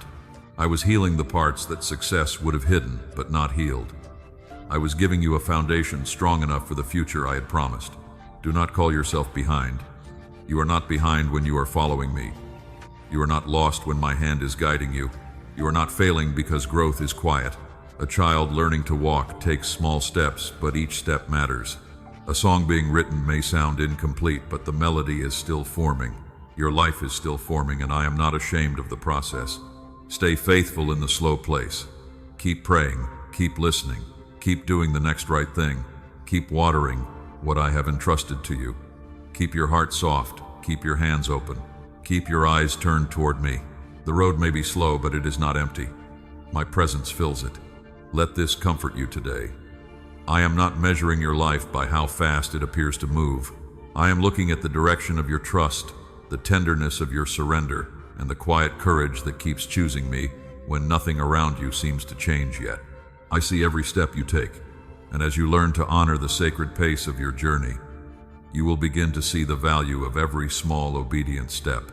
You will understand that I often open great destinies through quiet yeses, hidden faithfulness, and moments that seem too small for the world to notice. So walk gently, my beloved child. The slow journey is still sacred, and the next grace I will show you is how small obedience can open great destinies. My beloved child, as you learn to honor the slow journey, I want you to see the power hidden inside one small act of obedience. The world often waits for something large before it believes life has meaning. It looks for the stage, the crowd, the announcement, the visible turning point. But I often begin great destinies in quiet rooms, simple choices and moments, so small people pass by without noticing. Do not underestimate the next yes I am asking from you. You may think your obedience is too ordinary to matter.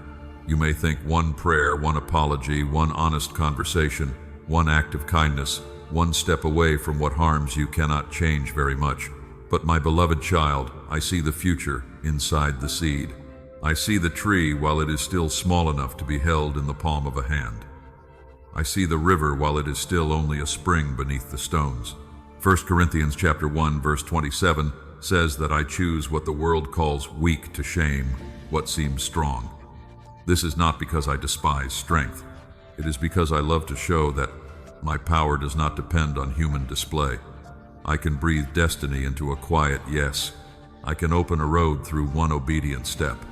I can use what looks small to carry what is eternal. Remember the boy who brought 5 loaves and 2 fish. To the crowd, it looked like almost nothing. To the disciples, it seemed too little for the need in front of them. But placed in the hands of my son, what was small became more than enough. My beloved child, the miracle was not in the size of the lunch. It was in the surrender of what was available. This is how I often work in you. I do not always ask you for what you do not have. I begin with what is already in your hands. The word you can speak, the mercy you can show, the truth you can choose, the step you can take, the door you can close, the habit you can release, the person you can forgive, the prayer you can whisper when your heart is still tired. Do not wait until you feel impressive before obeying me. Do not wait until you have perfect confidence, perfect understanding, or perfect resources. If you wait for perfect conditions, fear will keep moving the finish line. Obedience grows when you bring me the small strength you have today and trust me to multiply what you cannot yet see. My beloved, when the report noter Jeff, when you stop speaking against yourself, something shifts. When you bless instead of curse, something shifts. When you take care of what I entrusted to you instead of envying another person's assignment, something shifts. Heaven sees movements that the earth may ignore. Think of Ananias. He was not famous in the way many people remember Paul. He did not stand in the center of the story for long. Yet when I told him to go to Saul, he obeyed. He was afraid, and his fear was understandable, but he still listened. He laid hands on a man who had been blind, and that small obedience became part of a mission that would reach nations. My beloved child, you do not know who may be helped by your yes. You do not know what door may open because you chose to encourage someone, pray for someone, forgive someone, or speak truth at the right time. You do not know what chain may break in your family because you refuse to continue a pattern of anger, silence, or fear. You do not know what future is being protected by the decision you make today. This is why I ask you to be faithful in the moment before you. Not because I want you anxious about every detail, but because I want you awake to the sacred weight of ordinary obedience. A hallway can become holy when your heart is listening. A kitchen table can become an altar when love is chosen there. A difficult conversation can become a doorway when truth is spoken with humility. Luke chapter 16 verse 10 says that one who is faithful in very little is faithful also in much. My beloved child, this is not a threat. It is an invitation. I am forming trust in you, one small place at a time. If I gave everything at once, you might miss the beauty of walking with me. But when you say yes today, and yes tomorrow, and yes again when it is quiet, your heart becomes steady enough to carry more. Some destinies open slowly. They do not burst open like a sudden storm. They unfold like dawn with light spreading little by little. You may not feel different after one obedient choice, but one choice becomes another, and another becomes a path. A path becomes a way of living.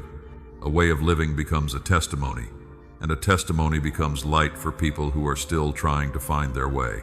So do not call your small yes meaningless. Do not call your hidden faithfulness wasted. Do not call your private obedience invisible just because people do not praise it. I am the God who sees in secret. I know when you choose patience while your heart is tired. I know when you keep praying for someone who does not know. I know when you do what is right because you love me, not because anyone will reward you. My beloved child, there is also protection in small obedience. When you listen to my whisper early, you do not always need to face the storm later. A small warning heeded can guard a heart. A small boundary honored can protect peace. A small act of honesty can prevent a life from becoming tangled in falsehood. Do not ignore the gentle nudges I place within you. They are often mercy, arriving before pain has room to grow. You may not see the full destiny connected to today's obedience, and you do not need to see it. Your task is not to control the harvest. Your task is to place the seed in my hands. I will send rain. I will give increase. I will connect what you could never arrange. I will use even the smallest surrendered step to move your life toward what I have prepared. And as you continue saying yes in small ways, you will begin to notice that obedience does not only change your direction, it changes your whole being. Your breath becomes calmer, your mind becomes clearer. Your body no longer carries the same tension of constant resistance. Your heart learns that my way is safe. So keep walking, my beloved child. The small yes before you is not small in my hands, and through it, I will lead you into healing that touches not only your soul, but even the body that carried you. My beloved child, as your small yes begins to lead you into a steadier life, I want you to understand that my healing is not limited to the thoughts you think or the prayers you speak. I am not only touching the hidden places of your soul, I am also caring for the body that has carried your tears, your burdens, your long nights, and your silent battles. You are not a spirit trapped inside a body I ignore. You are my living creation woven together with care. Your breath matters to me. Your rest matters to me. Your weariness matters to me. The tension you carry in your shoulders, the heaviness in your steps, the tiredness you try to explain away, none of it is unseen by me. 1 Corinthians chapter 6 verse 19 reminds you that your body is the temple of the Holy Spirit. My beloved child, a temple is not treated as worthless. It is honored. It is cared for. It is not abused in the name of proving strength. It is not neglected because there are many demands. I want you to begin seeing your body not as an enemy, but as a sacred place where my peace can dwell. I know there were seasons when survival taught your body to stay alert. You learned to breathe shallowly because life felt uncertain. You learned to tighten your heart before disappointment could arrive. You learned to rush because rest felt unsafe. You learn to carry more than you were designed to carry because others depended on you or because you believed stopping would mean failing. But my beloved child, I am teaching you another rhythm.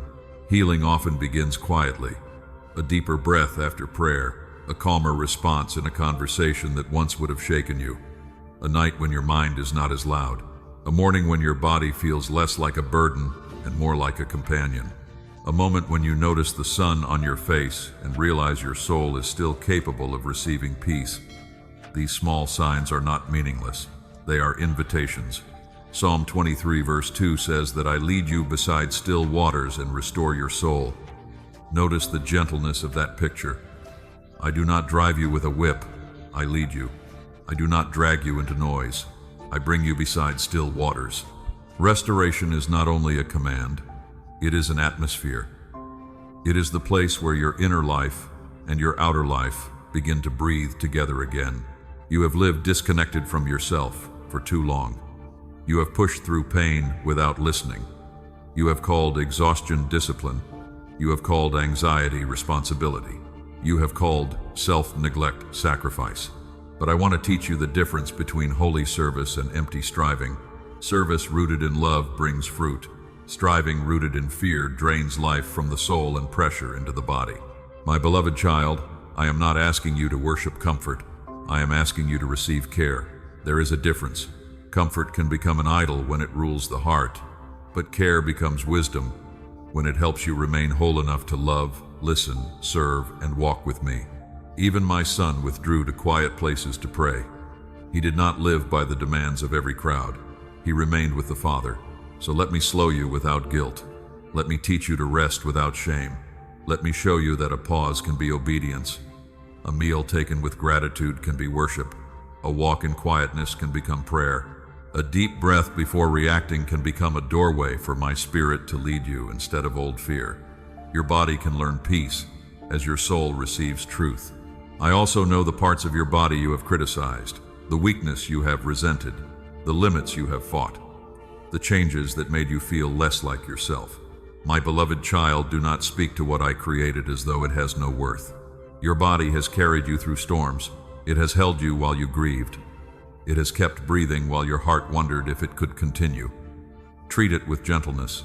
Isaiah chapter 40 verse 29 says that I give strength to the weary and increase power for the weak.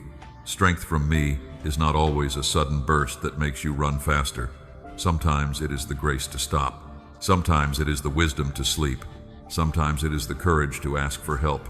Sometimes it is the peace to accept that you are human loved and not required to be endless. Remember the woman who reached for the garment of my son after many years of suffering. Her body had carried pain. Her hope had been worn down by years of searching. Yet one small reach of faith brought her into contact with healing mercy. My beloved child, I see the places in you that have been tired for a long time. Draw near to me, not with performance, with trust. I will not shame you for being weary. I will not accuse you for needing restoration. I will not demand that you smile over pain as though honesty is unbelief. Bring me your whole self. Bring me the mind that races. Bring me the heart that aches. Bring me the body that feels tired. Bring me the breath that feels trapped. I am gentle enough to receive all of you. As my peace grows in you, you will begin to notice a new way of living. You will not be ruled by hurry in the same way. You will not mistake constant motion for faithfulness. You will not feel the need to prove your value by ignoring your limits. You will learn to move when I lead, pause when I guide, speak when I prompt, and rest when I invite. My beloved child, healing is not only the removal of pain, it is the return of harmony.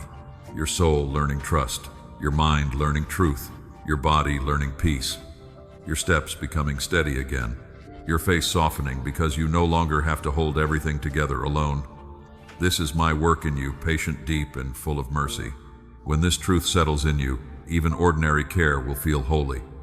You will learn that drinking water, closing your eyes, breathing deeply, and choosing rest can become quiet agreements with my restoring love within you today again. So receive my care today. Let your breath become slower. Let your shoulders loosen. Let your heart remember that you are not a machine, not a burden, not a problem to be solved. You are my beloved child, and I am restoring you from the inside outward. And as you begin to live from this restored place, you will see another chain break. You will no longer need to exhaust your body or silence your soul to win human approval. I am healing you so you can stop living as a servant of opinions and begin walking as one who is already loved by me. My beloved child, as I restore your body and soul, I am also freeing you from the exhausting need to be approved by everyone. For too long, you have carried invisible questions into rooms, conversations, and relationships. Do they like me? Do they understand me? Am I enough? Did I disappoint them? Will they leave if I stop becoming what they expect? I want you to breathe and hear me clearly. You were not created to live as a servant of human approval. You were created to live as my beloved child. Your freedom will grow quietly as my truth becomes louder than their approval today. The praise of people can feel warm for a moment, but it cannot become the foundation of your life. Human approval changes with moods, seasons, misunderstandings. One day they may celebrate you. Another day they may question you. One day they may need you. Another day they may ignore you. If your identity rests on their response, your heart will never know steady peace. Galatians chapter 1 verse 10 says that if a person is still trying to please people, that person is not living as a servant of Christ. My beloved child, this is not meant to make you harsh or careless toward others. It is meant to free you from making people the throne of your worth. You can love people without worshiping their opinion. You can listen without surrendering your identity. You can serve without becoming enslaved to applause. I know why approval has mattered so much to you. There were moments when acceptance felt like safety. There were times when rejection wounded you so deeply that you began studying people's faces, tones, silences, trying to protect yourself from being unwanted again. You learned to shrink certain parts of yourself, soften truths you needed to speak, smile when you were tired, and say yes when your soul was asking for rest. My beloved child, I saw that. I saw learn to perform to keep peace. I saw the quiet sadness behind the effort to be easy to love. I saw how heavy it became to manage everyone else's comfort while neglecting my truth. I do not condemn your survival. I am calling you out of it. Approval may invite you to wear a mask, but my love invites you to return to your face. Approval says, adjust yourself until they accept you. My love says, come to me as you are and let me make you whole. Approval makes you afraid of being misunderstood. My love gives you courage to be faithful, even when you are not explained correctly. Remember Daniel. He served with excellence in a foreign land, yet he did not build his identity on the favor of rulers. When pressure came, he did not abandon prayer to protect reputation. He opened his window and continued seeking me as he had done before. My beloved child Daniel was not rebellious. He was anchored. There is a difference between stubbornness and holy steadiness. This is what I am forming in you. Not a hard heart, not a cold distance from people, not a life that refuses correction. I am forming a heart that can receive wisdom without being controlled by fear, a heart that can honor others without losing itself, a heart that can stand quietly in truth even without applause. John chapter 12 verse 43 speaks of those who love the praise of people more than the praise of God. My child, human praise is not evil when properly placed. Encouragement can be a gift. Kind words can strengthen the weary. But when praise becomes your oxygen, every silence feels like suffocation. When approval becomes your food, every criticism feels like starvation. I want to feed you with something stronger. I want your soul to live from my voice. Before you do anything, before you succeed, before you are noticed, before you are understood, I call you mine. That word must become heavier than applause and stronger than rejection. When my voice becomes your center, you can walk into a room without asking the room to name you. You can be kind without begging to be liked. You can be excellent without needing to be worshipped. My beloved child, stop giving strangers, critics, and uncertain people the power to decide your value. Do not hand your peace to those who do not know the cost of your journey. Do not let one careless comment erase the years I have carried you. Do not let one closed door make you doubt the calling I placed within you. People see pieces. I see the whole story. You will no longer speak only to be accepted. You will speak to be truthful and loving. You will no longer serve only to be praised. You will serve because love has become alive in you. You will no longer rest only when everyone gives permission. You will rest because I am Lord, and your body is not a machine for demands. Some will not understand your freedom at first. When you stop bending to every expectation, they may call you distant. When you set a boundary, they may call you selfish. When you no longer chase their approval, they may wonder why you changed. Be gentle, but do not return to bondage. Freedom may disappoint those who benefited from your fear. Colossians chapter 3, verse 23 says, "To do whatever you do heartily, as for the Lord, and not for people." Let this become a lamp in your life. Work with love, speak with integrity, give with wisdom, rest with trust, choose with purity. Let your yes be honest, and your no be clean. Do not perform holiness for human eyes. Live sincerely before me. My beloved child, the approval you need most has already been spoken over you in my love. You do not have to chase it, you receive it. You do not have to earn your place at my table by becoming useful, impressive, or available. You are not an employee begging to stay. You are a child, welcomed by the Father. As this truth settles, your life will become quieter, not empty but peaceful, not isolated but rooted, not careless but clear. You will still love people, but you will not make them your source. You will still listen, but you will not let every opinion become a command. You will still grow, but not from self-hatred. You will grow from being loved. So release the hunger to be approved by everyone. Let me heal the part of you that trembles when someone is displeased. Let me teach you to stand before people with humility and before me with confidence. You are already seen. You are already known.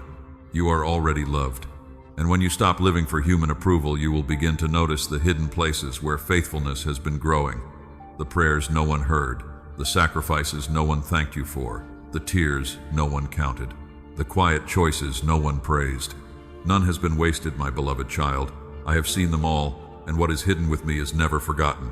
My beloved child, now that you are being freed from living for human approval, I want you to look again at the hidden places of your life.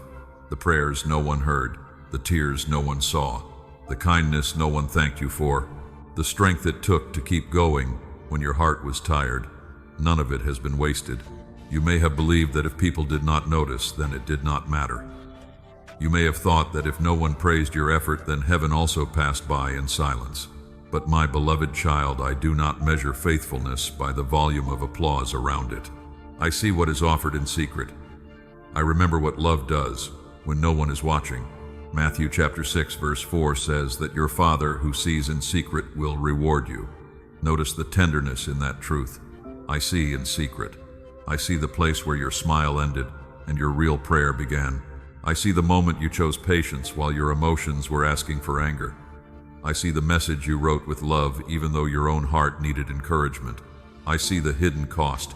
There are sacrifices you made that others misunderstood. There are burdens you carried quietly because you did not want to make another person feel heavier. There are times you showed up for someone while you yourself were longing to be held. There are nights you cried and then woke up the next morning to do what was needed. My beloved child, heaven did not look away. Do not think your hidden faithfulness disappears simply because people forget. People can forget quickly. They can benefit from your presence and still fail to recognize your sacrifice. They can receive your kindness and still not understand what it cost. But I am not like people. I do not misplace love. I do not lose track of obedience. I do not overlook one cup of cold water given in my name. Hebrews chapter 6 verse 10 says that I am not unjust to forget your work and the love you have shown. Let that settle in you. I am not unjust. I do not call your labor meaningless. I do not call your prayers empty. I do not call your quiet endurance invisible. What was done in love remains before me, even when it vanished from human memory. My beloved child, hidden faithfulness is often where the deepest roots grow. A tree does not become strong because everyone admires its branches. It becomes strong because roots have worked in darkness, reaching downward, holding firm, drawing from water no one sees. In the same way, your hidden obedience has been forming roots in you. Roots of mercy, roots of patience, roots of discernment, roots of courage, roots of trust. You may wonder why I allow so much to happen in hidden places. It is because hidden places reveal what is truly growing in the heart. When no one is clapping, love becomes pure. When no one is praising, obedience becomes honest. When no one is watching, prayer becomes real. I am not hiding you to reject you. I am forming you without the noise that would confuse your motives. Remember David in the fields. Before the crown there were sheep. Before the songs became known, there were private songs. Before the giant there were quiet battles with lion and bear. No crowd gathered to celebrate those moments, but I saw them. The hidden place was not wasted. It was preparation for a public assignment that required a private foundation. So do not despise the field where I have been training you. Do not resent the quiet work. Do not call this season small, because others cannot yet see what it is producing. My beloved child, the hidden place is not a punishment when my presence is there. It is a workshop of grace. It is where I teach your heart to stand before it is seen. It is where I build what will not collapse later. There are also hidden acts of faithfulness that may never become public, and they are still precious to me. The prayer you pray for someone who will never know. The forgiveness you choose in your heart without announcing it. The self-control you practice when you could have wounded with your words.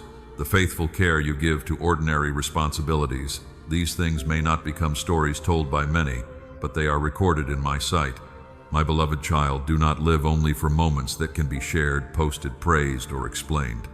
A life lived before me has sacred depth beyond what can be displayed. Some of the holiest victories happen inside the heart. A bitterness released. A temptation refused. A fear brought into prayer. A wound surrendered instead of turned into cruelty. These victories are quiet, but they change the course of a life. I know you have sometimes asked, does this matter? Does it matter that I keep choosing what is right? Does it matter that I still pray? Does it matter that I keep forgiving, keep serving, keep believing, keep trying to love with a clean heart? Yes, my beloved child. It matters more than you understand now. Every faithful seed carries life even before the fruit appears. 1 Corinthians chapter 15 verse 58 says that your labor in the Lord is not in vain. Not in vain means it is not empty, not wasted, not forgotten, not lost in the air. When your work is offered to me, I gather it. I breathe upon it. I place it into a story larger than the moment where it began. You may not see where all your seeds have gone. Some were planted in people who never returned to say thank you. Some were planted in seasons that looked dry. Some were planted through tears. Some were planted when you were almost too tired to continue. But I know each seed. I know the soil. I know the appointed rain. I know when the hidden life will begin to rise. I have been nearer than you thought, gathering what others ignored, breathing over what looked dry, and preparing a harvest that will one day explain why your quiet obedience mattered so deeply in ways your own eyes could not see. So keep being faithful, not because people always deserve it, but because your heart belongs to me. Keep choosing what is right, not because it is easy, but because truth is forming you. Keep loving with wisdom, not with fear. Keep praying with honesty, not with performance. Keep sowing, my beloved child, because I am the Lord of the harvest. And as you continue, I will teach you to trust the season between seed and bloom. You will learn not to pull up what I am still growing. You will learn not to curse the soil because fruit has not appeared yet. Hidden faithfulness is never wasted. It is seed in my hands, and in the final part of this journey, I will show you how to keep sowing until the appointed season blooms. My beloved child, after all the hidden prayers, all the quiet obedience, all the small seeds placed in my hands, I want you to keep walking with hope. Do not stop sowing simply because the bloom has not appeared yet. Do not pull up the ground to see whether life is forming beneath it. Trust me with the unseen place. Every seed has a season, and every season has a timing known to me. You have planted with tears. You have planted through tiredness. You have planted when your hands felt empty, but your heart still wanted to be faithful. You have planted kindness where bitterness could have grown. You have planted prayer where fear wanted to rule. You have planted obedience where the old path called your name. My beloved child, I have seen every seed. Galatians chapter 6 verse 9 says, not to grow weary in doing good, because in due season you will reap if you do not give up. Hear those words gently. They are not a threat, they are an encouragement. I know the weariness that comes when you do what is right and still wait. I know the ache of watching the field remain quiet after you have given what you had. I know the questions that rise when the soil looks unchanged. But the soil is not empty because it is silent. The branch is not forgotten because the fruit is not visible. The morning is not absent because the sky is still dark. I am the God who works in hidden places before I reveal open beauty. I am the one who knows how long roots need before branches can bear the weight of harvest. You have wanted the flower, but I have been strengthening the root. You have wanted the fruit, but I have been teaching the tree how to stand. You have wanted the promise, but I have been preparing the heart that must carry it. My beloved child, I will not give you a blessing in a way that destroys the peace I have been building within you. Ecclesiastes chapter 3 verse 11 says that I make everything beautiful in its time, not in your panic, not in the world's schedule, not in the hour comparison demands, in its time. My timing is not late because it moves slower than your longing. My timing is not careless because it makes you wait. My timing is mercy, working with wisdom. Think of a garden after winter. The branches may look bare, the ground may seem hard, the air may feel cold, yet beneath what looks lifeless, a hidden instruction has already been spoken. The season turns, warmth returns, sap rises, and what seemed to sleep begins to open. My beloved child, your life has seasons like this. Do not judge the whole garden by one winter. There are things I have been growing in you that needed time before they could be seen through you. Patience, discernment, mercy, courage, a steadier love, a faith that no longer depends on constant signs. These are blossoms too. Do not overlook inner fruit while waiting for outer answers. Sometimes the first bloom is not a changed circumstance, but a changed heart. You may not yet see the full harvest, but you are not the same as when you began. You breathe differently. You hear me more clearly. You return faster when fear tries to pull you away. You recognize the weight of peace. You know that human approval cannot feed your soul. You know that hidden faithfulness is not wasted. My beloved child, this is growth. Do not become discouraged because the harvest is not arriving in the form you expected. I know how to give what is best, not merely what is requested. Sometimes I answer by opening the door. Sometimes I answer by changing the desire. Sometimes I answer by giving strength to wait longer. Sometimes I answer by removing what would have harmed you if I had allowed it to stay. Isaiah chapter 55 verse 11 says that my word does not return empty, but accomplishes what I sent it to do. Every promise I have spoken over your life is held by my faithfulness, not by your ability to force it. Your task is not to make my word true. My word is already true. Your task is to remain with me while it unfolds. So keep sowing. Sow prayer when worry rises. Sow patience when the answer delays. Sow kindness when the room feels cold. Sow truth when lies would be easier. Sow rest when exhaustion asks you to prove your worth. Sow courage when fear says stay hidden. Sow forgiveness with wisdom. Sow obedience in the little things that only heaven sees.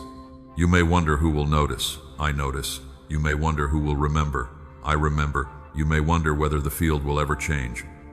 I am already working beneath it. My beloved child, no surrendered seed is lost in my hands. No faithful tear falls outside my care. No act of love offered to me disappears into nothing. There will come a season when you understand more than you do today. You will look back and see that the waiting was not empty. You will see that the slow road shaped you. You will see that the quiet season healed you. You will see that the closed door protected you. You will see that the hidden obedience prepared you. You will see that I was nearer than the fear ever allowed you to believe. Until then, do not stop. Keep your heart soft. Keep your hands open. Keep your eyes lifted toward me. Keep walking in the light I placed within you. Keep returning when you feel tired. Keep surrendering what your hands cannot hold. Keep choosing the next faithful step. You are not walking alone through this field. I am with you in every row, every seed, every tear, every breath. My beloved child, the appointed season will bloom. Not because you forced it, not because you impressed the world, not because you never grew weary. It will bloom because I am faithful, and I know how to finish what I begin. What I have planted in you will not remain buried forever. So rest in hope. Let peace guard your heart tonight. Let your soul believe again that your labor in me is not in vain. I have held the seed. I have watched the root. I have counted the tears. And when the time is right, you will see beauty rise from places you thought were only waiting. And even as you wait, I will make you a place of shelter for others. The comfort I gave you will become comfort through you. The light I preserved in you will guide someone else home. The harvest will not only bless your hands, it will carry life beyond you in my name. Keep sowing, my beloved child. The field is in my hands. The season is under my care, and the bloom that is coming will carry the fragrance of grace, restoration, and my faithful love over every step of your journey.